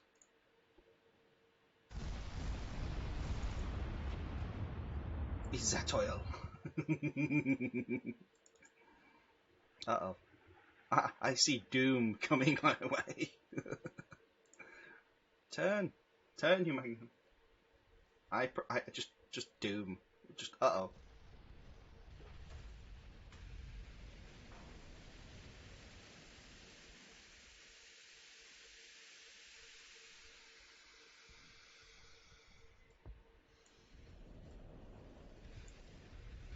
I'm just trying to. I am attempting the business giving, but we've just taken one hit and taken 10% hit damage. I think we should have had that deck armor in the end.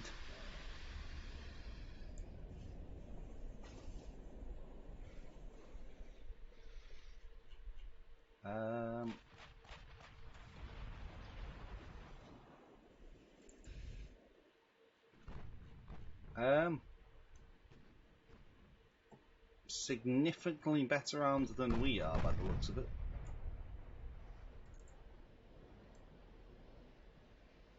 Many guns, left side.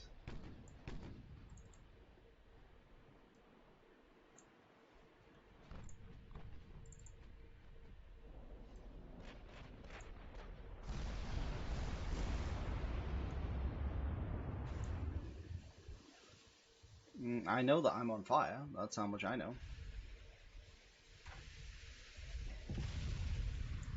Right, we definitely need to be getting some turnage going on.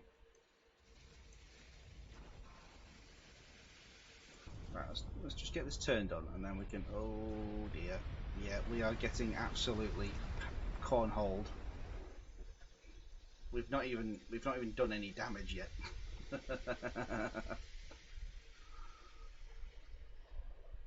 Well, you did want to see what happened when we went against something that we could fight against.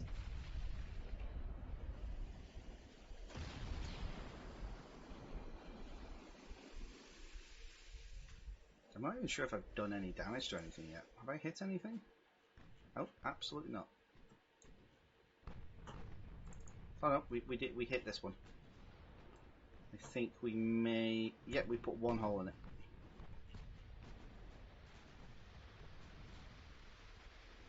And then just kind of see if we can just what, whittle our enemy down until they give up.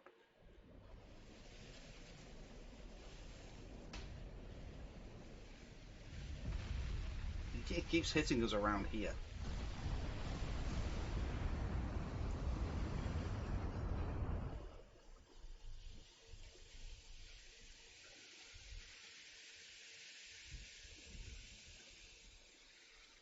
I've not even finished turning yet, and I'm already like almost dead.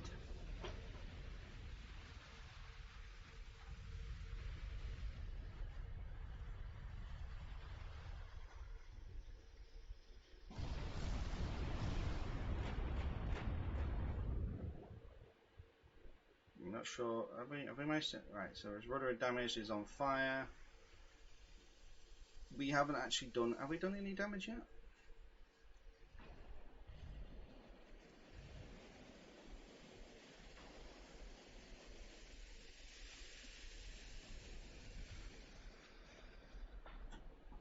Yeah, we're pretty much doomed. Yeah, so we've got secondary damage 5. I mean, we've got 7 hits. They've got more. Oh.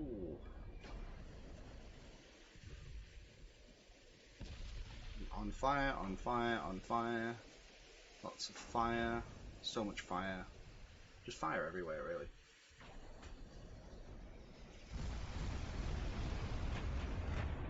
Yeah, we've got about, what is it, 126 at the moment? Or is it 726? I'm not too sure. It could be either, really. No, it's definitely, yeah, it's on 130.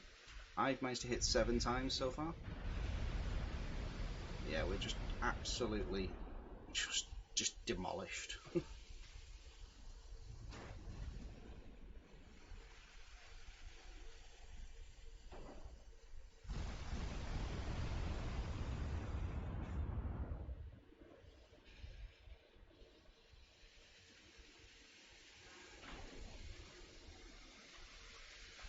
Just look at it. I mean, we are taking a decent beating.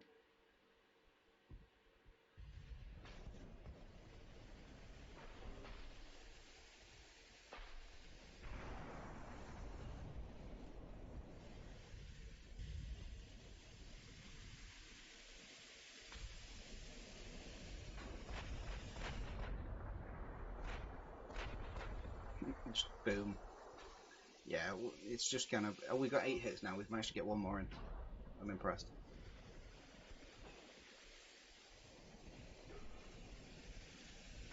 Come on, we can do it.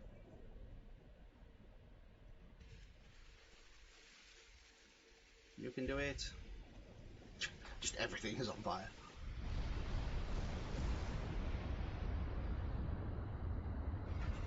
We don't have to worry. Well, we're almost. Oh, almost. Down to structure. It's just, yeah, we're not flooding what we are going to blow up. Or we're just going to burn.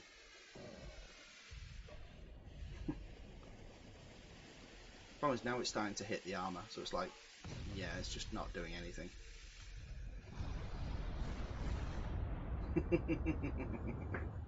Toasty! Thing is, where it does hit the armor, it's actually not doing any damage. Let's try the dumb idea. Rebuild ship. If it works, it's not a dumb idea.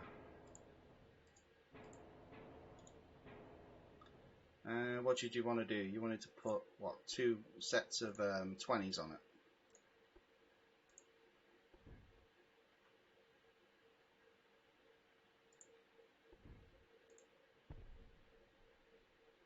Not like that.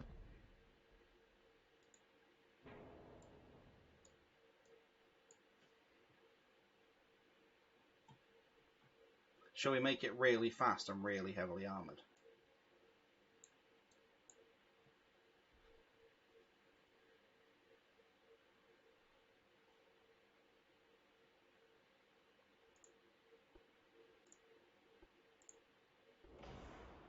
Okay.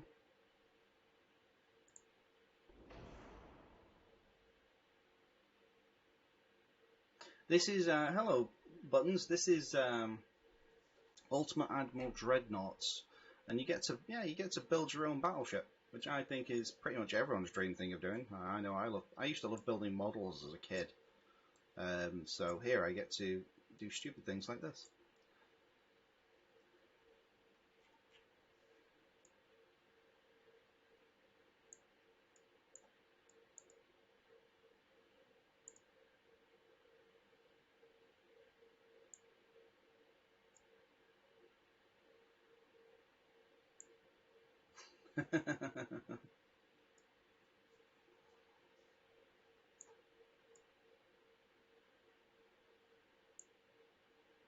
Could we have a 60-inch belt?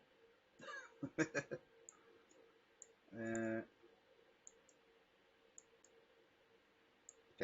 well, I'm still going to have a 20. So I'm going to have a 24-inch belt.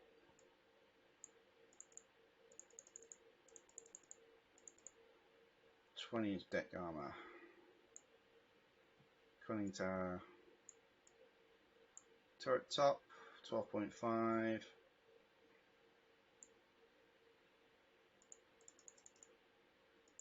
Turret.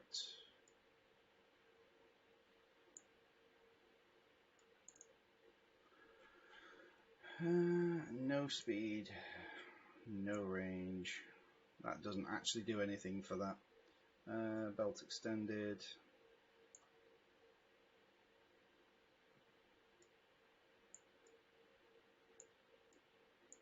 Uh, 20-inch.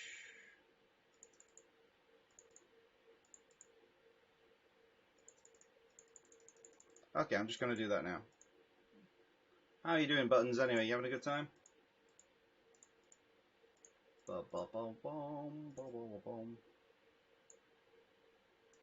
It's mainly the weight of the deck armor that's doing the most of it anyway.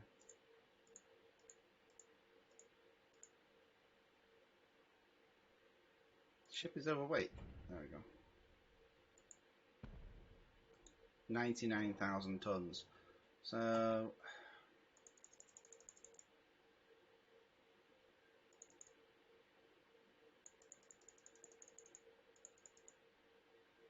this game, like I say, it's Ultimate Admiral's Dreadnought. So it's kind of like it's fantasy admirals basically. So what you can do is you can have I'll just let me just go out of this scenario a second. New shipyard. So let's go. I'll just to help buttons here.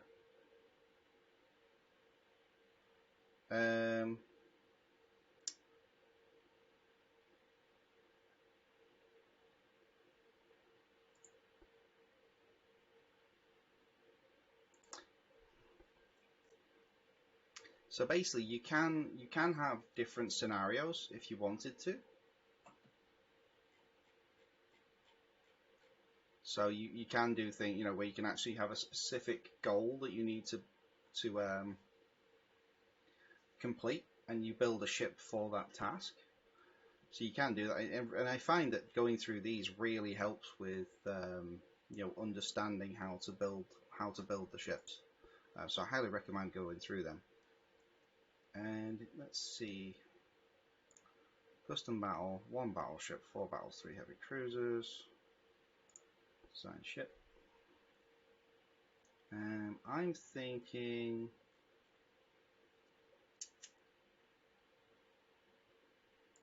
Actually, just that. Unlock. Design ship. I'm thinking I'm not going to limit myself to hulls. Super battleship. Super battleship 2. Displacement 109,000 tons. Yeah. It's just a brick. It's just literally hull-tastic. We have so much real estate right there that we can just build on. Main tower, modern tower. Let's put that forward. Secondary tower.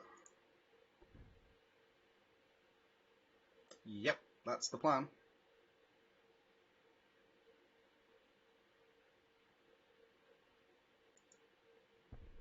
You should have seen it before. I was fighting off 30 or 40 torpedo boats and destroyers.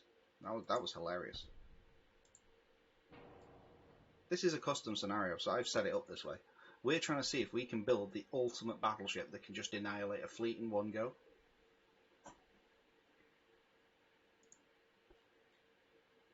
Megafunnel. You know it's good when it's got mega in the name. Megafunnel.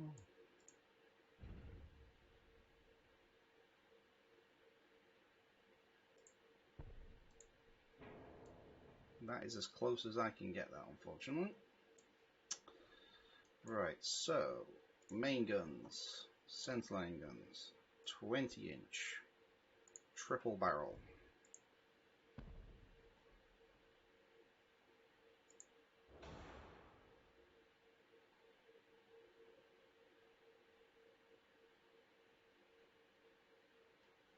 And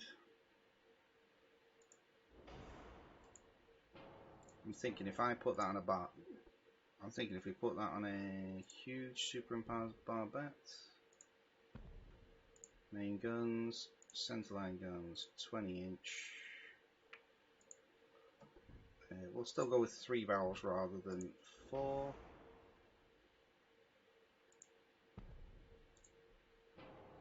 Aft weight offset is a bit too much, so we can probably go forward.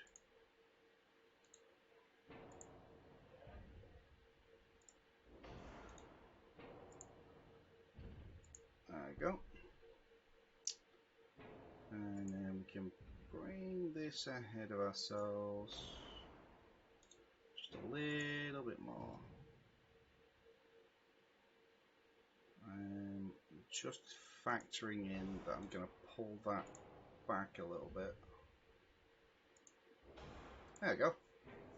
Half weight offset 0.7. That was actually looks pretty sweet. What do you reckon? That was pretty good, even when we've not got the secondaries on yet. Okay, so secondary guns, and I think we'll go for some 6-inch doubles. Can we? No. I think we're going to go for 5-inch doubles. No? We don't really need... I mean, the secondaries are not really essential, I'll be honest. At least that's not as far as I'm concerned. Yeah, the Citadel is huge. I'm currently covering it with 4-inch guns. 4-inch guns. 4-inch guns. 4-inch guns. Everywhere. 4-inch guns.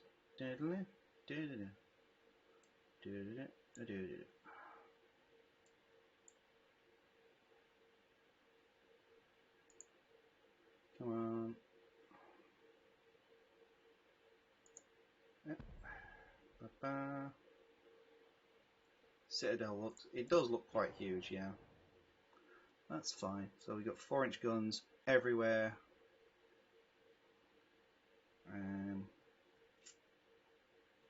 Secondary guns. Can we have any 6-inch guns anywhere? Or is it all just going to be...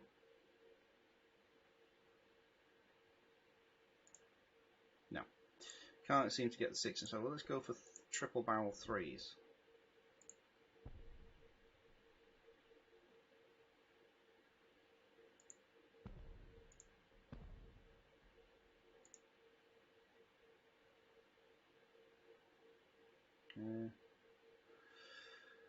Oh, triple barrel 3s, triple barrel 3s, triple barrel 3s, triple barrel 3s.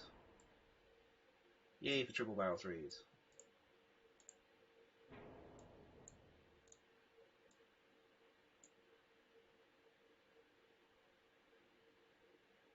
There we go. Some guns have poor sectors of fire. I'm not really bothered about having poor sectors of fire. I'm just mainly bothered about more guns, guns, and guns. With some guns. Yeah. So I'm thinking oil 3. What's for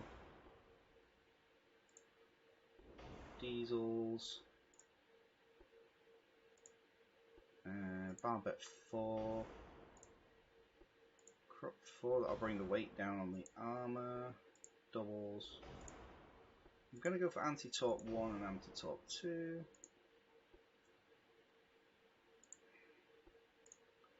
Bulkhead, anti-flood. And then ship's armor is allocated cleverly improved. Armoured citadel. And then ammo storage machine is much more protected against. An extra layer of sloped armor behind the melon belt and above the cylinder. To affect shells that penetrate the hull, the second round shields the hull internals in a balanced manner. Should we go for a turtleback? Or do you want to go for all or nothing?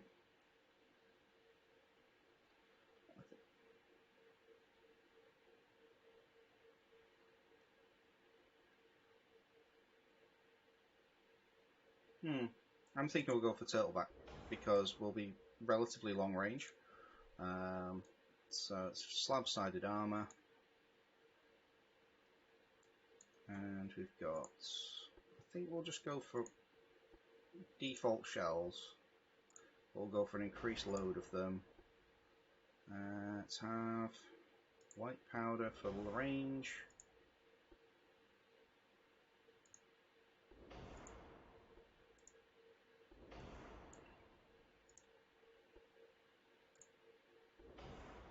Acoustics, don't need that. Radar, we need the long range radar.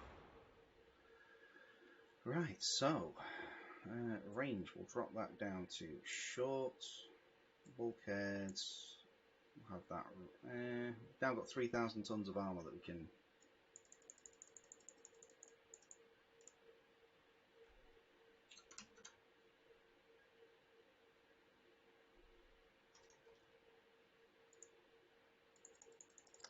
Okay, so we've got 3,000 tons of armour that we can add.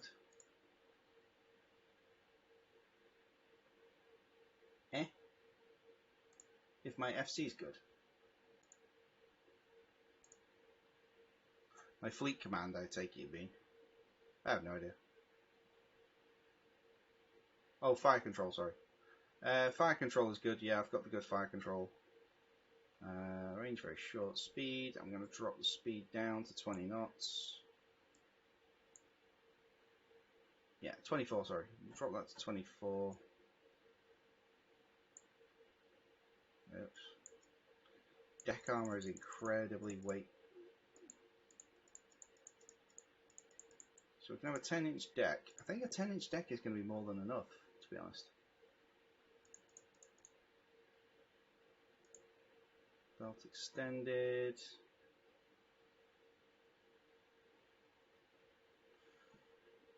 I'm going to try. We'll try this out. I think we'll try this out and we'll see what happens. We'll, if needs be, we can always come back and remove some of the guns.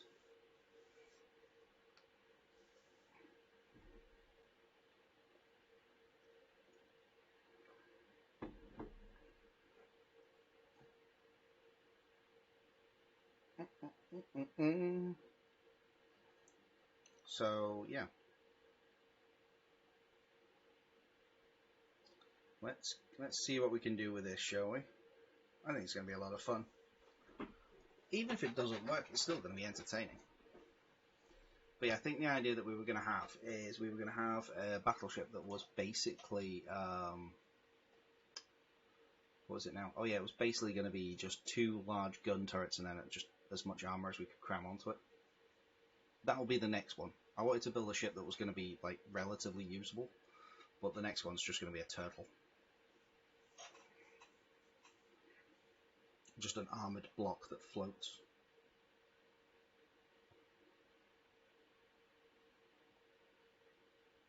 Do do do do do do. Sorry, just one of those springs is pops loose. There you go. Do do do do.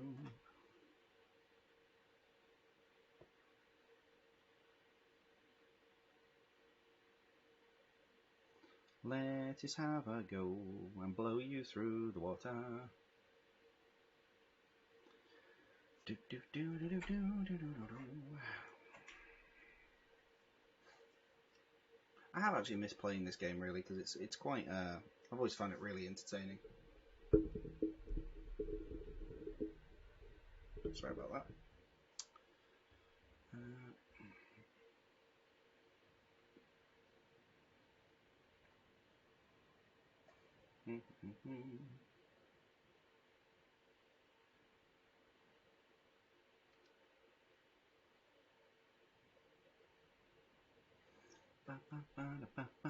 Gonna fight all the battleships. Oh, we are signed on to the enemy. Quick. Have we spotted them? Are we turning? Guns are engaging. Oh, look at it. Beautiful. They're already engaging me. Oh dear.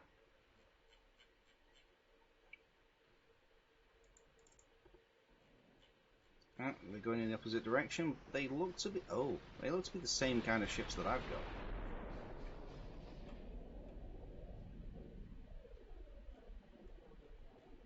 Oh, we can follow the shells through the air. Check it out. Way. Boom. And we're on fire.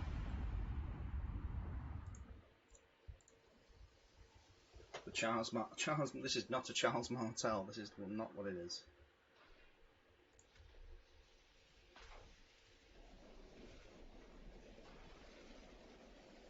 Okay, so we've got 20% on the targeting.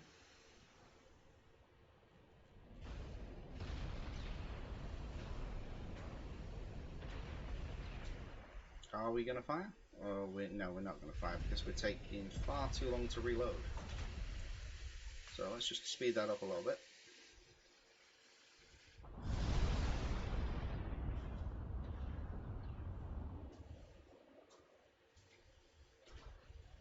We just wiped a ship out. Actually, let me just go back one. What did we just sink? So we just hit that with a salvo and just wiped it out. So in answer to your question, Buns, I think our fire control is very good because we just took out that turret.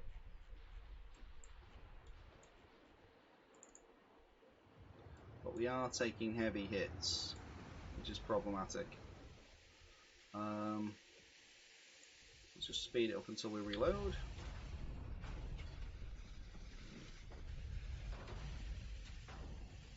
Yeah, I've got a 15% chance to hit. Let's just see what we're shooting at. Boom. Looks like we are aimed over there. Can we get a hit on it? Let's have a look. Impending Doom. Impending Doom missed.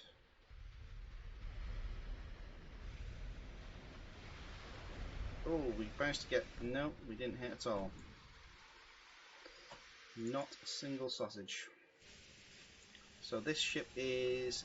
It's powerful, but it's not... And it's got the firepower, but it doesn't have the survivability that we need. Although we are taking a severe battering and holding up quite well, we're not going to be able to... we're not going to be able to continue this fight for much longer. Just look at all these missed shots and stuff.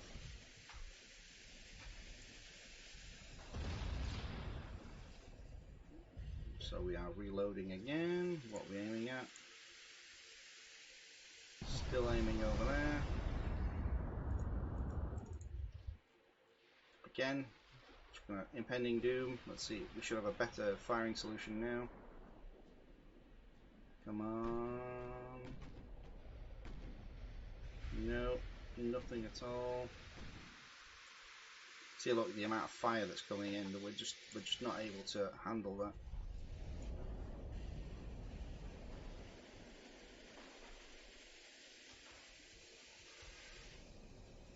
Right, one's 13% accuracy.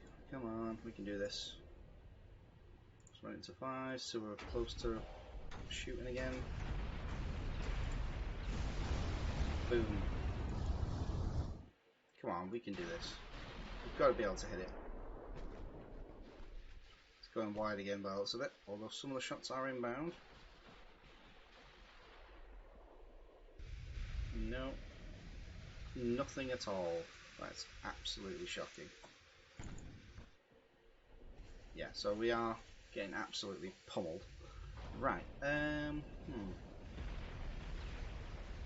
think what we'll do, rebuild ship, we'll go back to the shipyard and we will make some alterations. I'm going to get rid of the 20-inch guns, because I'll be quite honest, I don't like them.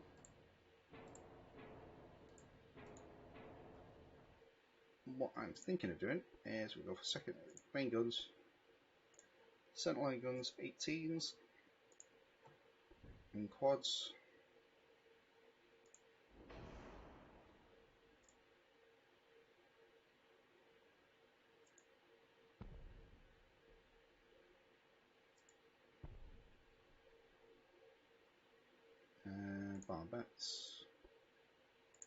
Barbettes, larged, huge,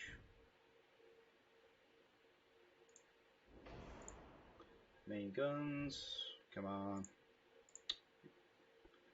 main guns, we'll go for a 18 again, quad, got an half weight offset of, so we can bring that back, bring that forward.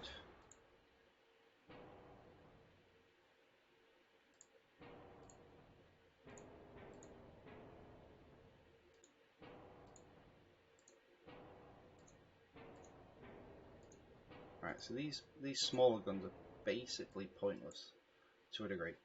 Secondary guns, 5-inch twin barrel.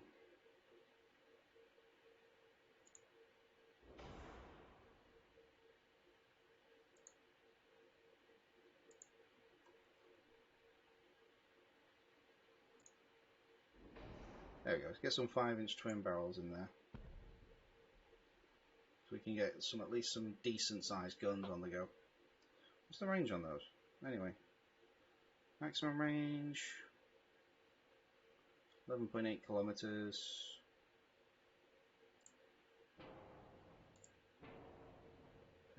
Let's see. I wonder if we can get bigger guns there.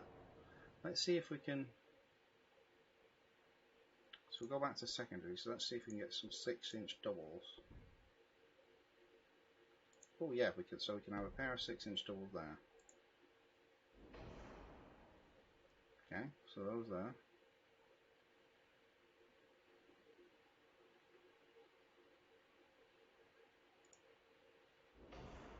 Yes. This is what we need. We want some of these.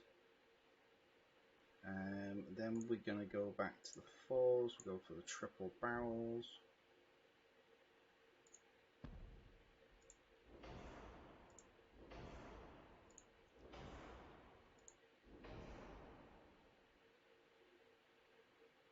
Right, so we've got those. Can we have those?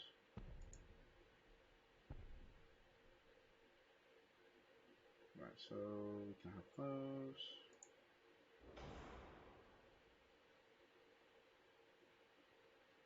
Right, so those are fine. So then we can also have the triples. These can go a little bit higher up.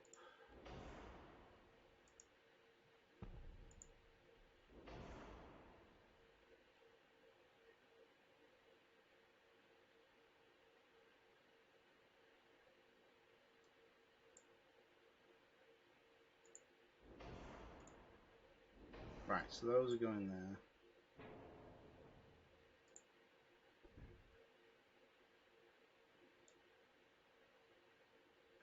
It's starting to lag my game out. It's that 2 barrels? No, so that's not going anywhere.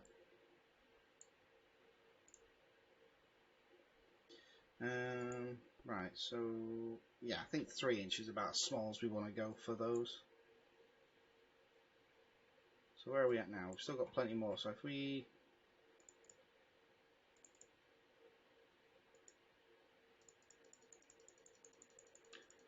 get some more weight on the armour.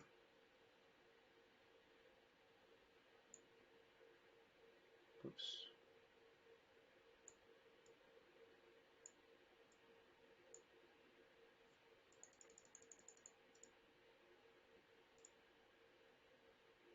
There we go, 15.3 on the deck. There we go. Right, I think that'll do for now. We'll see. Some parts are badly placed. Design okay. Right, compiled everything, so we're fine. What are we doing today?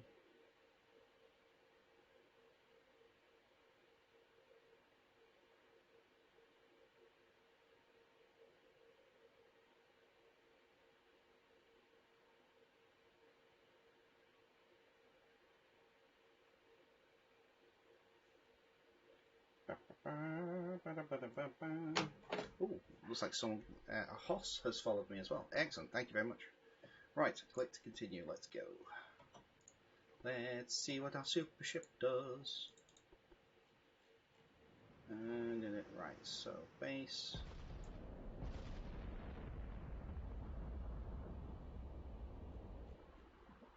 So we've got guns that are already firing. Excellent. So we've got 18, so we've got guns all over the place. Miniguns. So let's start getting some firing solutions on the go.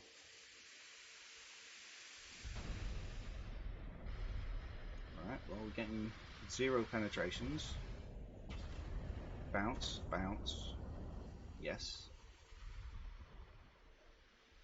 Okay, so 6 hits. I mean 6 hits out of 80 hits, 7.5%, 0 damage. This is a good starting. BB hits. What did we hit? Something is on fire. Where? So we've already hit you. You're already on fire. Awesome. And they've still not done any damage yet. Let's get all these guns on target. Oh wait, no, they've done 6 damage.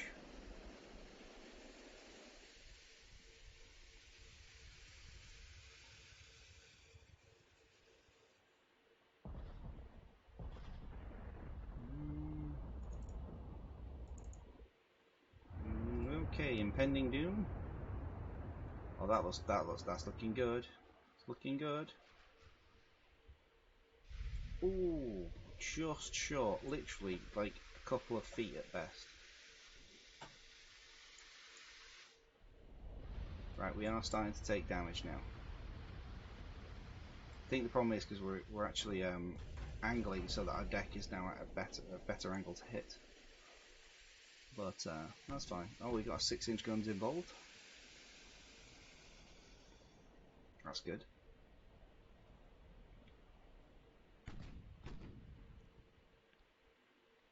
So let's have a look at that. So that, do believe we will be firing again. There we go. Yep. Come on. Make it a good one. Falling short. Ooh, yes. So we are getting progress, but we have obviously taken some hits. I'm just going to go side on, because like I say, I'm thinking most of my armor will take the hits.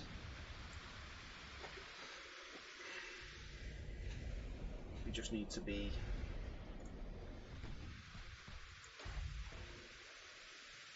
Let's see, where's that ship? That one. Again, hopefully we should sink it. It's looking like it's going to be a good hit.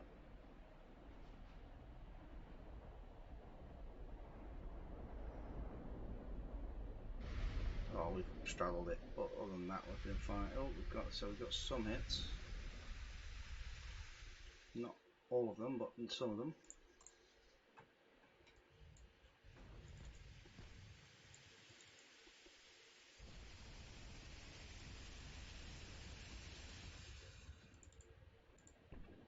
So let's see what we can do, shall we?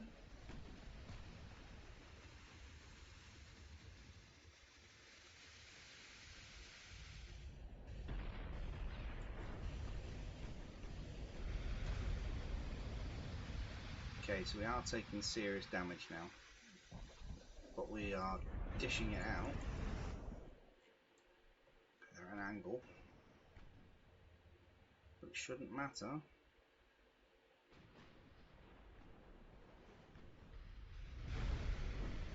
There we go. Again, we've got some good hits in,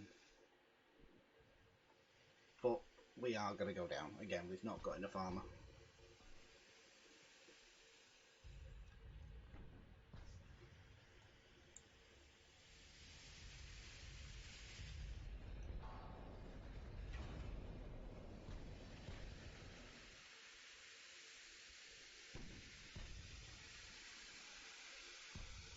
Let's run this to conclusion, shall we? Let's just see if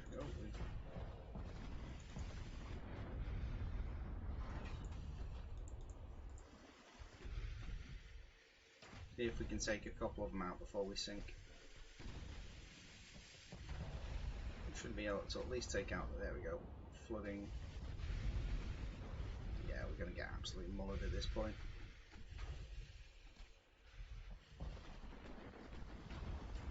There we go. But we might take that one with us.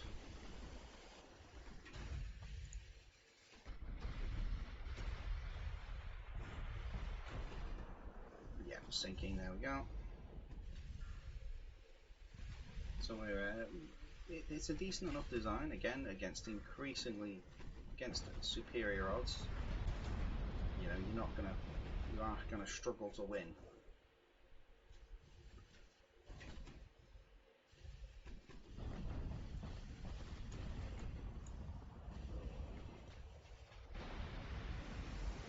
So so that was no good. So let's rebuild the ship.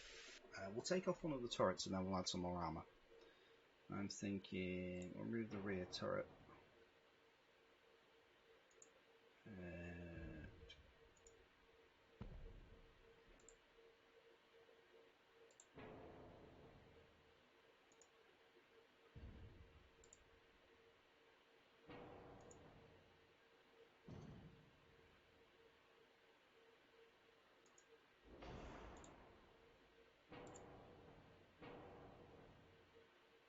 So we've got port weight offset. There's something on the port that I'm not. Ah, there we go. Got a forward weight offset.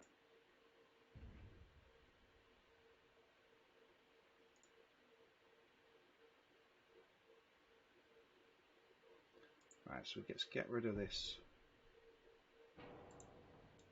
right there.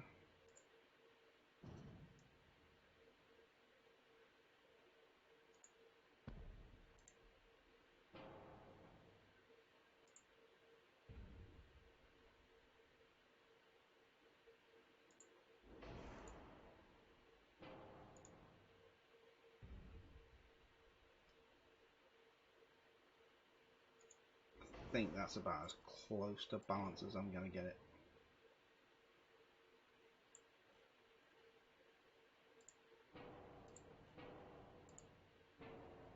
Right, secondary guns. I wonder if we can get some 8-inch on there. 3 barrel. We can. There we go.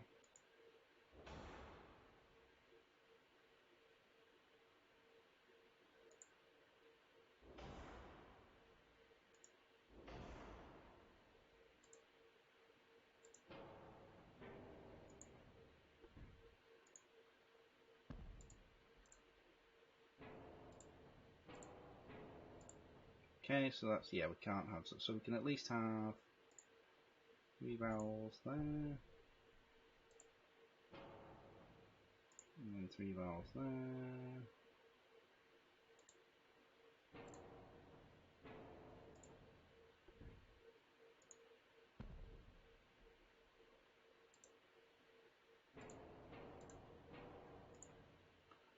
Can I get another 3 barrel there?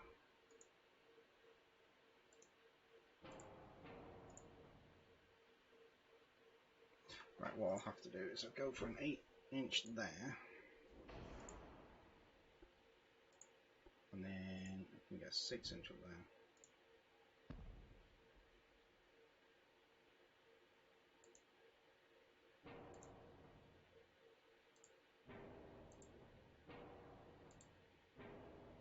So let's get that there. 5-inch 2 barrels.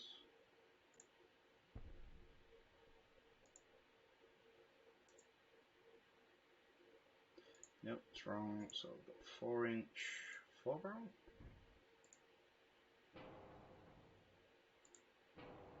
Okay, let's get that up there.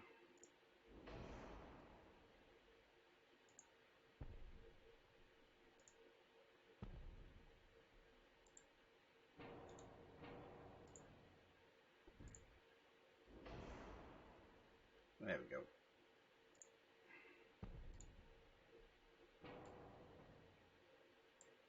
Right, so again we'll go for more deck armor. Let's go for 17.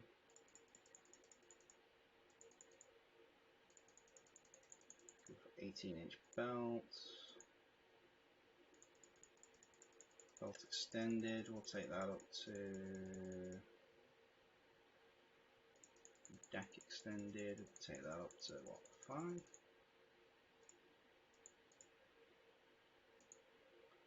4.7. Okay, right, let's try that with 3 large turrets and the rest is secondaries.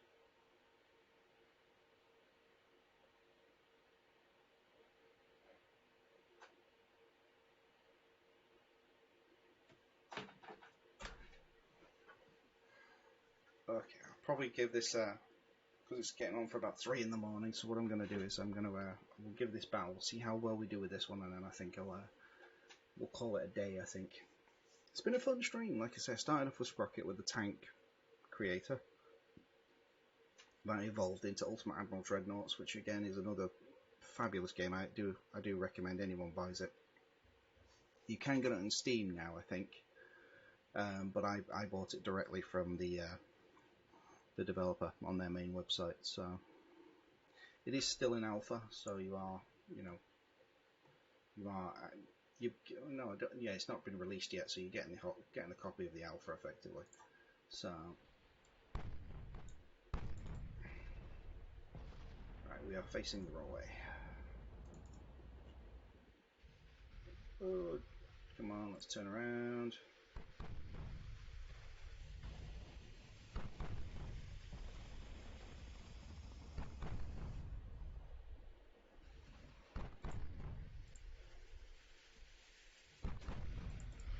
Well, I'm doing more damage than they've done to me so far.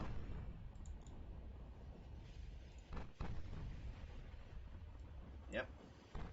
So it's looking like we are going to be, we're definitely on the right track in terms of, yeah, I would like to be rolling the raves right now. You can also get a game which is called Ultimate Admiral's Age of Sail, I think it's called, and you do get to control your own fleet effectively of sailing ships.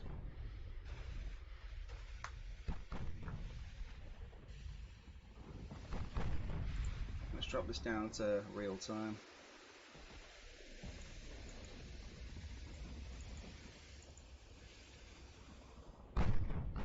Just look at it though.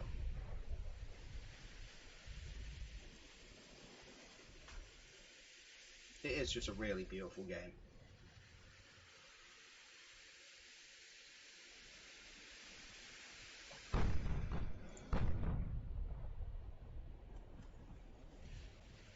It's nice to just so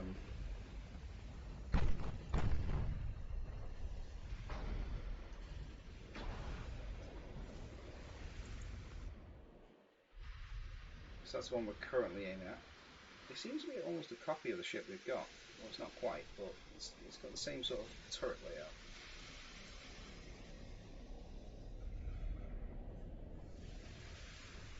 We've taken out their conning tower there.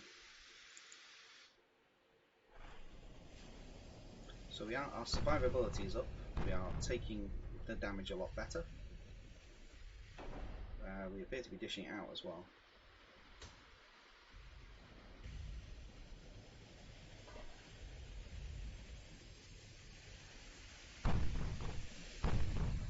Just check that out. Boom.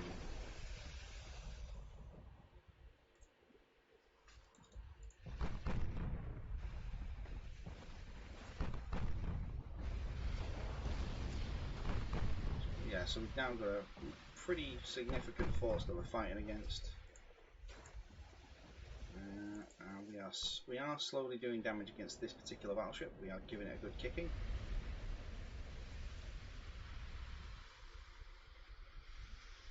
Yeah, look at that. Yeah, it's been hit by the looks of it and had it taken out.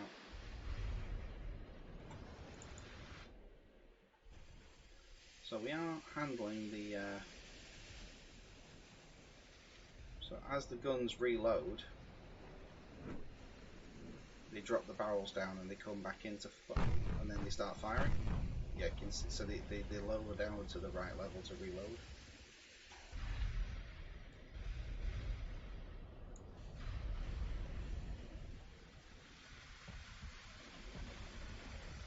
It just is beautiful.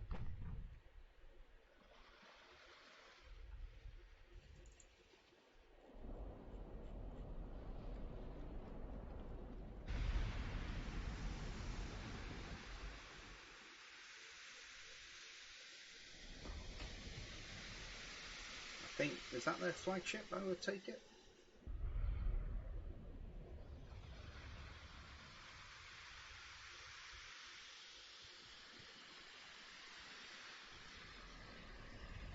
Look at the roll that's on it though, because it's turned. Oh, surprised that ship hasn't rolled over.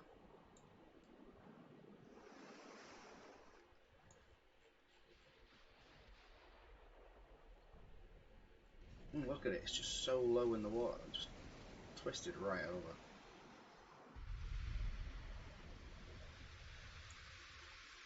I think they're running away.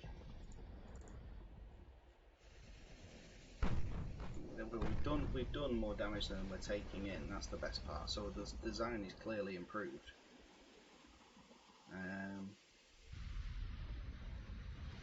Oh, you destroyed a secondary gun, did you? How dare you?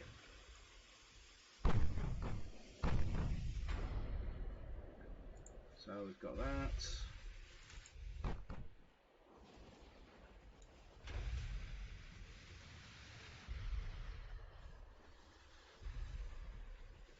Boom.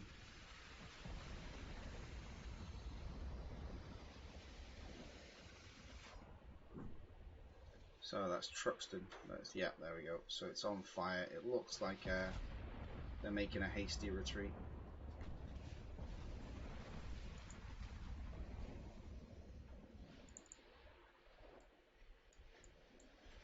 We are not going to be retreating. We are going to be maintaining fire. So I think we're going to focus our fire on the nearest.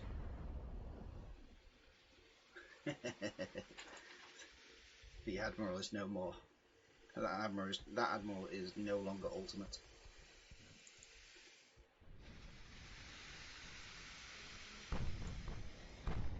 So we're going against the New Hampshire.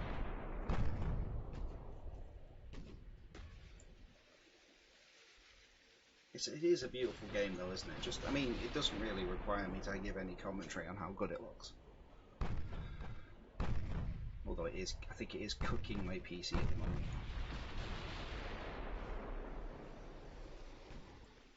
All the smoke effects and what have you.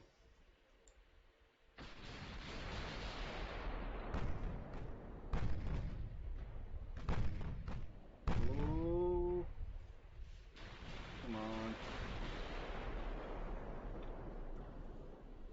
Big shells, big shells.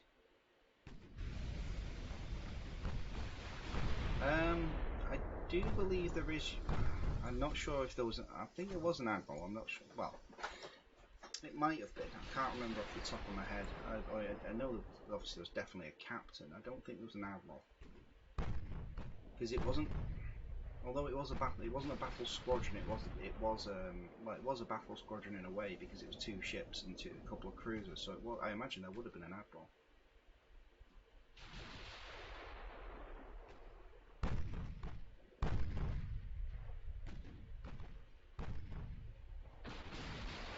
I don't remember off the top of my head entirely, to be honest.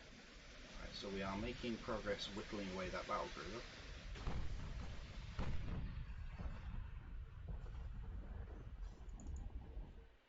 New Hampshire's getting New Hampshired.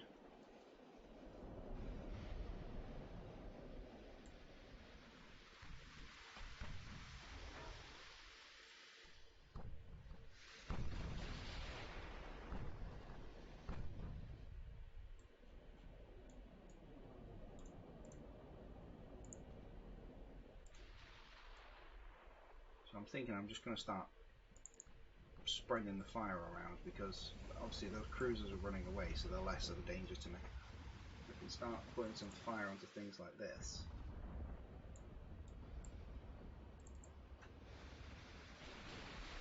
Prince of Wales, possibly.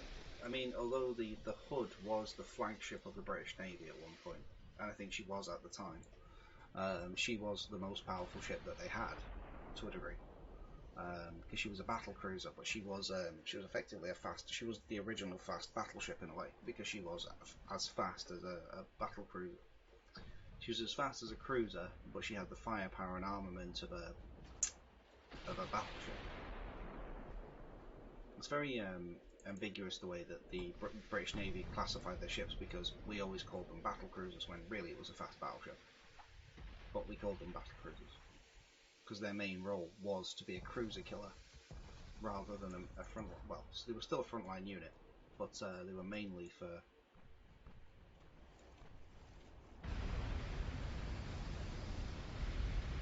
Whereas all the other ships like the Queen Elizabeths and the Rodneys and all the other battleships, they were powerful, but they were quite slow. Except for the Queen Elizabeths, I believe they could get up to about 25 knots, something like that. She is handling the power very well. Oh, was that a turret? Oh, that was I do believe, was that a turret? No. It was something.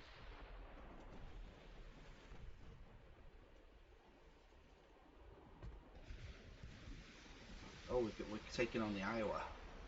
Not quite, but we are taking on the Iowa.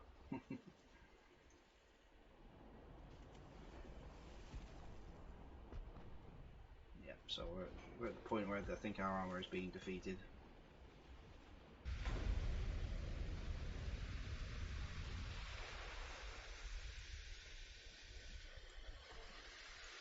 It is a glorious last stand, though, I'll give it that. The guns are still going. Armour's holding up relatively well. We're still pretty buoyant. The main problem we've got is obviously structural damage, so we're just being torn apart.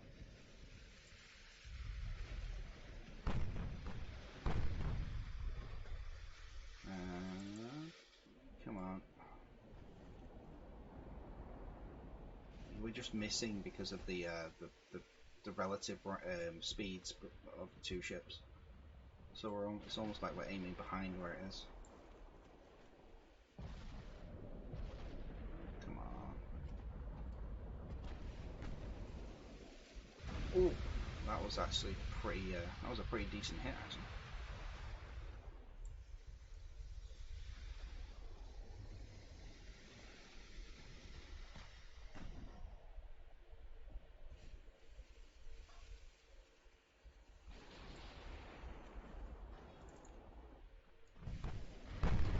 It's my LZ.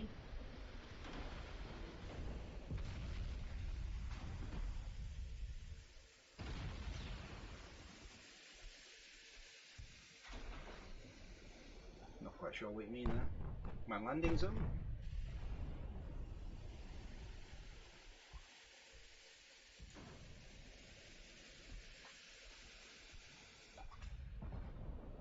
We are making a good showing of ourselves. We are giving them a pretty vigorous beating.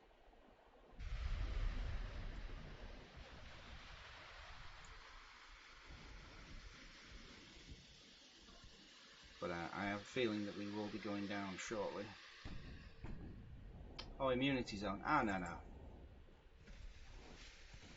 No, the idea is that we were building a ship that was going to be a turtle. There was no immunity zone. There was just going to be literally, we were going to get up close, personal, and just basically just soak up. Oh. Oops, we are going down. But we are going down fighting, and that is the main thing. We've still got all of our guns.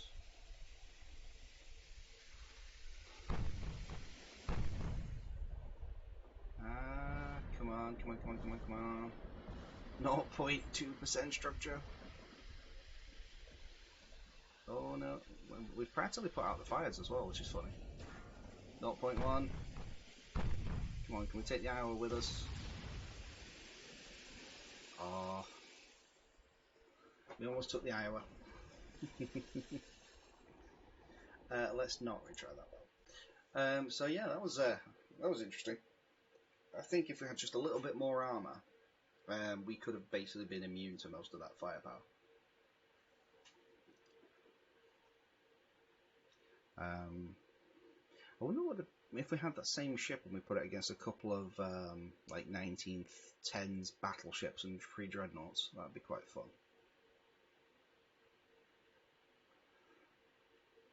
So what do you think, Buttons? What do you reckon to this game? Now that you've seen it being played by a complete noob.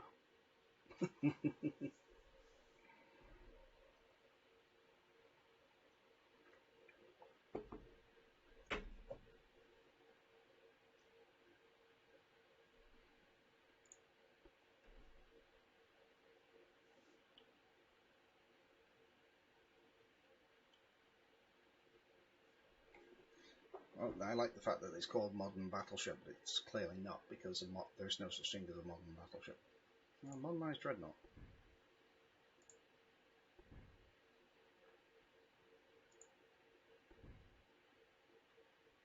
You're on the fence. It really depends on obviously what kind of game you enjoy. I mean, I like. See if we go out. Let's just go out. Let's leave the shipyard.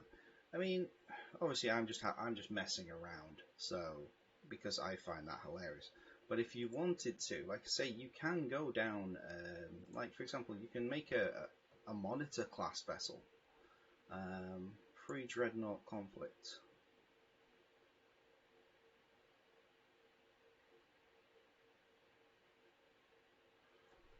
Well, that's kind of the reason why I run scenarios like that. It's like it is. I mean, realistically, it's impossible. But if you if you min max your ship enough, you could do it. It might take you a while, but you could do it. And you'd have to basically just outmass your opponents. Like I say, I mean, 110,000 ton battleship never existed, and you're going against 30,000, 40,000 ton battleships. You're testing the. Yeah, well, that was because of the London Naval Treaty and a few other treaties. They had I think they had a navy that was 3/5 the size of either the United Kingdom or the United States, something along those lines. And they realised that in order to get even, they would have to meet parity in order to defeat the US Navy effectively. And the only way that they could do that is through whittling down the forces. So if I remember correctly, the idea would be that they'd use submarines, they would use aircraft, they would use various other subsidiary methods to bring the US forces down to a parity and then enter them into what they like to call the decisive battle. So what they would, and then that is what they would consider they would have a decisive battle, they would have a victory, therefore they would take control of the sea. That in European warfare, that meant you basically won the war, with a few exceptions. Whenever the French and the Spanish and the Germans, whenever the English took control of the seas, which we often did because we had the biggest navy in the world, we could control things like the ports, we could control the flow of trade.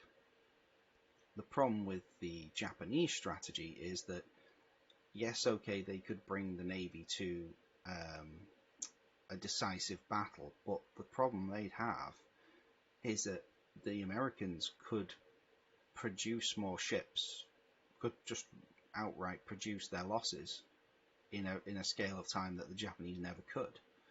And the Japanese couldn't possibly monitor their coastlines to the degree that you would need to in order to control the seas. And even if you did, it wouldn't necessarily affect America anyway, because they had a lot of internal resources. So it was kind of a flawed concept, really. The idea that if they just simply beat the Americans in a battle, that they would capitulate and not want to fight again.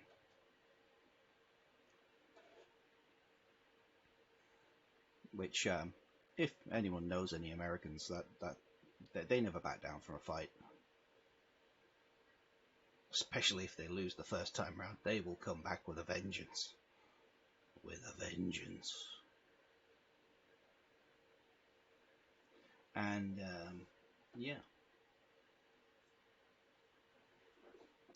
But no, it's one of the beautiful things about this game is that you can set up these ridiculous scenarios. And you can try it out, and you can say, well, could I build a ship to do that? Is there a possibility that I could command my forces well enough to, survive overwhelming odds? Which in normal circumstances you would say, no, it's just an outright loss because you're just going to get curb stomped. But you could potentially build a ship that could do that. It would be a very niche vessel, and it would be very useless for any other task, but it could be done. I'd say the first battle that we played was actually, I think it was my sort of fantasy battleship with lots of secondary guns versus I think about 30 torpedo boats and a few destroyers. That was hilarious. It was like a 1940s battleship going into the 1910s, into a fleet of torpedo boats and destroyers, and just literally wiped the floor with them.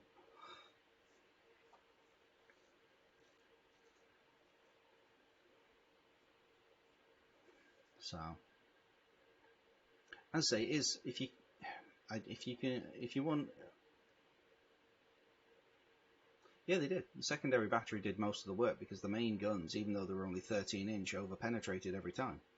So, because I was going against a bunch of 1910s vessels, the 3-inch guns were doing the most damage because they were the ones actually hitting and doing the explosive damage rather than the larger guns that were just going straight through.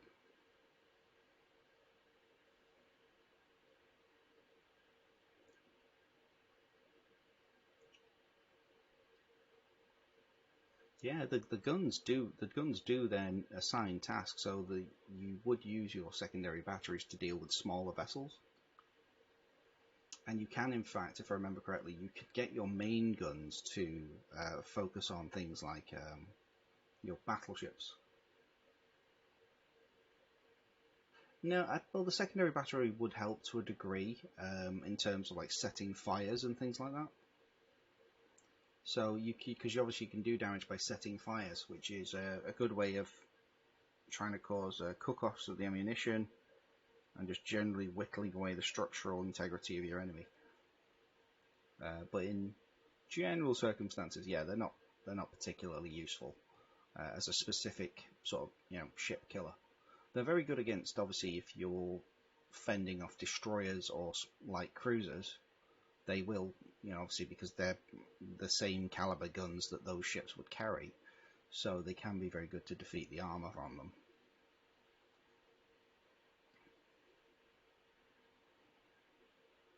Again, like I say, you can select your main guns to attack a battleship, and you can have your secondary guns fending off the cruisers and destroyers that are moving in to torpedo you.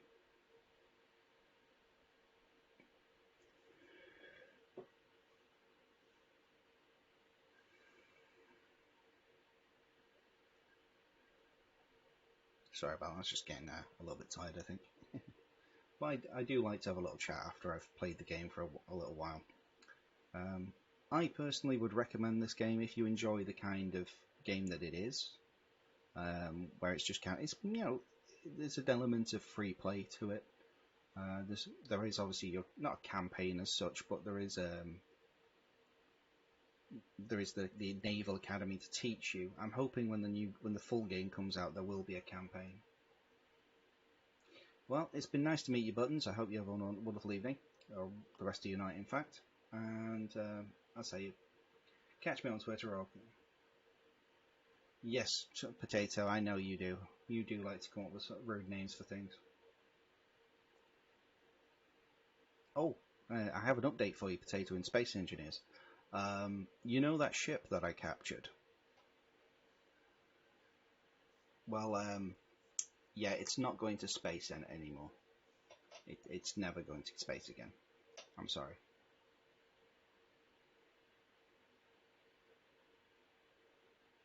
I do blow myself up in Space Engineers. I also fall from great heights, get crushed, incinerated, shot, and blown up with rockets. No, I didn't blow part of it up. What happened was a very large battleship decided to float its happy little ass past my base, and it was just in enough range to absolutely body the ship that I'd captured, but not touch my base. So I just watched it. It was literally, it came in from nowhere and literally just floated past, like next to, like, I just did a drive-by of my base with like rocket launchers and Gatling guns, and just took out half the ship.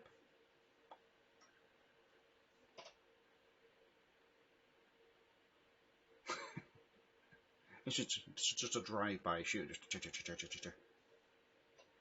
And there's quite a bit salvageable.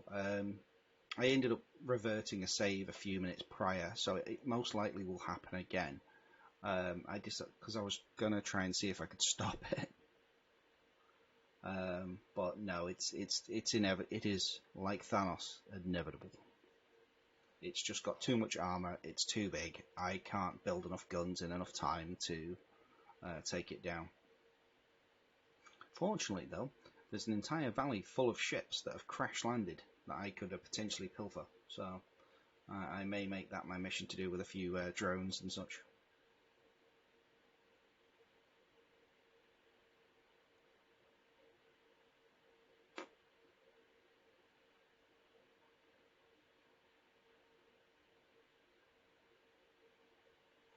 So, yeah, so if it turns out that it is a complete wreck and a complete loss, it doesn't matter. It can just be a static monument, effectively. I can have it sat on the ground and just make it look like it's it's a crashed vessel that we've salvaged to turn into a base, so it can be aesthetic, so we can have a roleplay aspect to it. My next plan is to build. I was thinking of building a mobile drilling rig because there are certain materials that I want to collect large volumes of, but I need to be able to go and gather them. And at the moment, I don't have the ability to do so. I need to build a large vehicle with a big drill on it to go and collect them. I'm thinking of doing that rather than a flying vessel because I kind of because I've gathered some very rare materials quite early on. I don't want to give myself too much of an advantage. So what I want to do is I want to try and restrict myself artificially in a way by saying, look, actually no, I'm not going to just build a flying ship that can, because I've got my little miner that flies, but it's very small and can't carry quite a lot. Whereas if I built, yeah, it does. I love it. So I'm thinking of building quite a large rover with a big drilling, like a robotic drilling arm that I can pivot, and then I could use it almost, like that one from Armageddon where it's got the big pile driver on it. I just want something like that.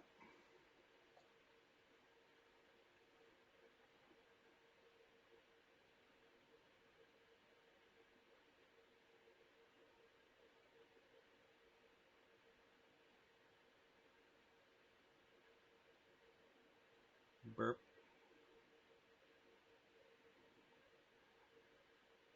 Yeah, so it's something I'll work on. I won't be doing that tomorrow because I've got a few things I want to do tomorrow. I'm going to be meeting a friend for lunch who I've not seen for a while, so doing a bit of socialising. Probably on Monday, most likely, because I go back to work on Tuesday. So, and then I'm in work all week, so I'll try and get a stream in during the week, and then Saturday it's my birthday, so I will probably do something during the day, and then I'm going to go see a concert on the night. So I might do a stream on my birthday because, it's me.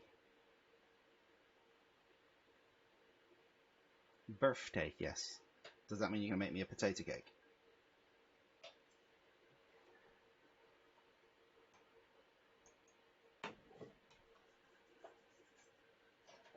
It's my birthday. Not yet, but it will be.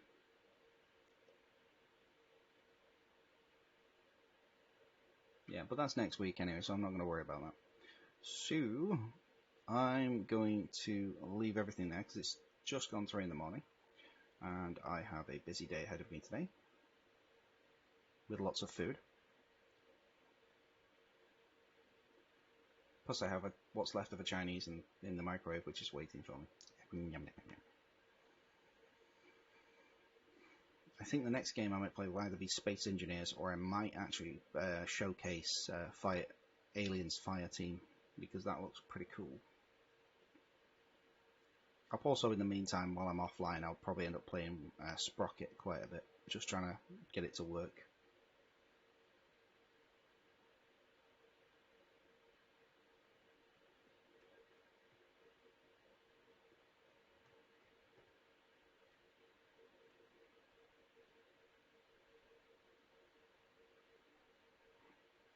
So we shall see.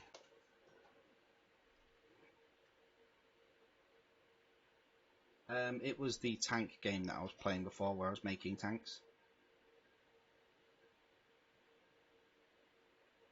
I only found out about it today and I bought it, so I was like, woo!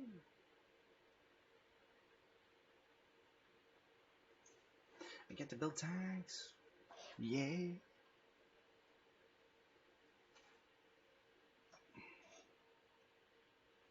So I'm gonna leave you guys there. I'm gonna set up and finish up for the night, and we shall meet again soon. We'll have to look about playing Raft again at some point, or more Grand Theft Auto. Although the online side of things I'm not too bothered about.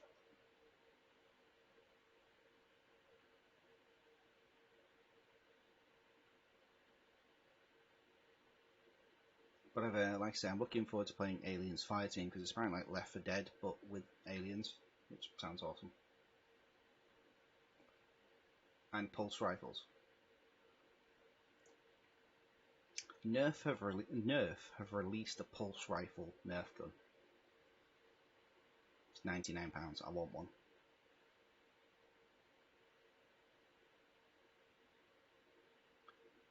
Ninja, Shadow Ninja of ninjas.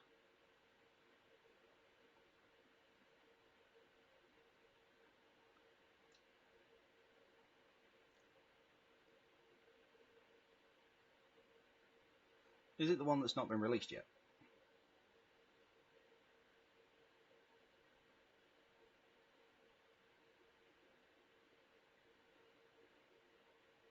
Ah, yeah. Oh dear.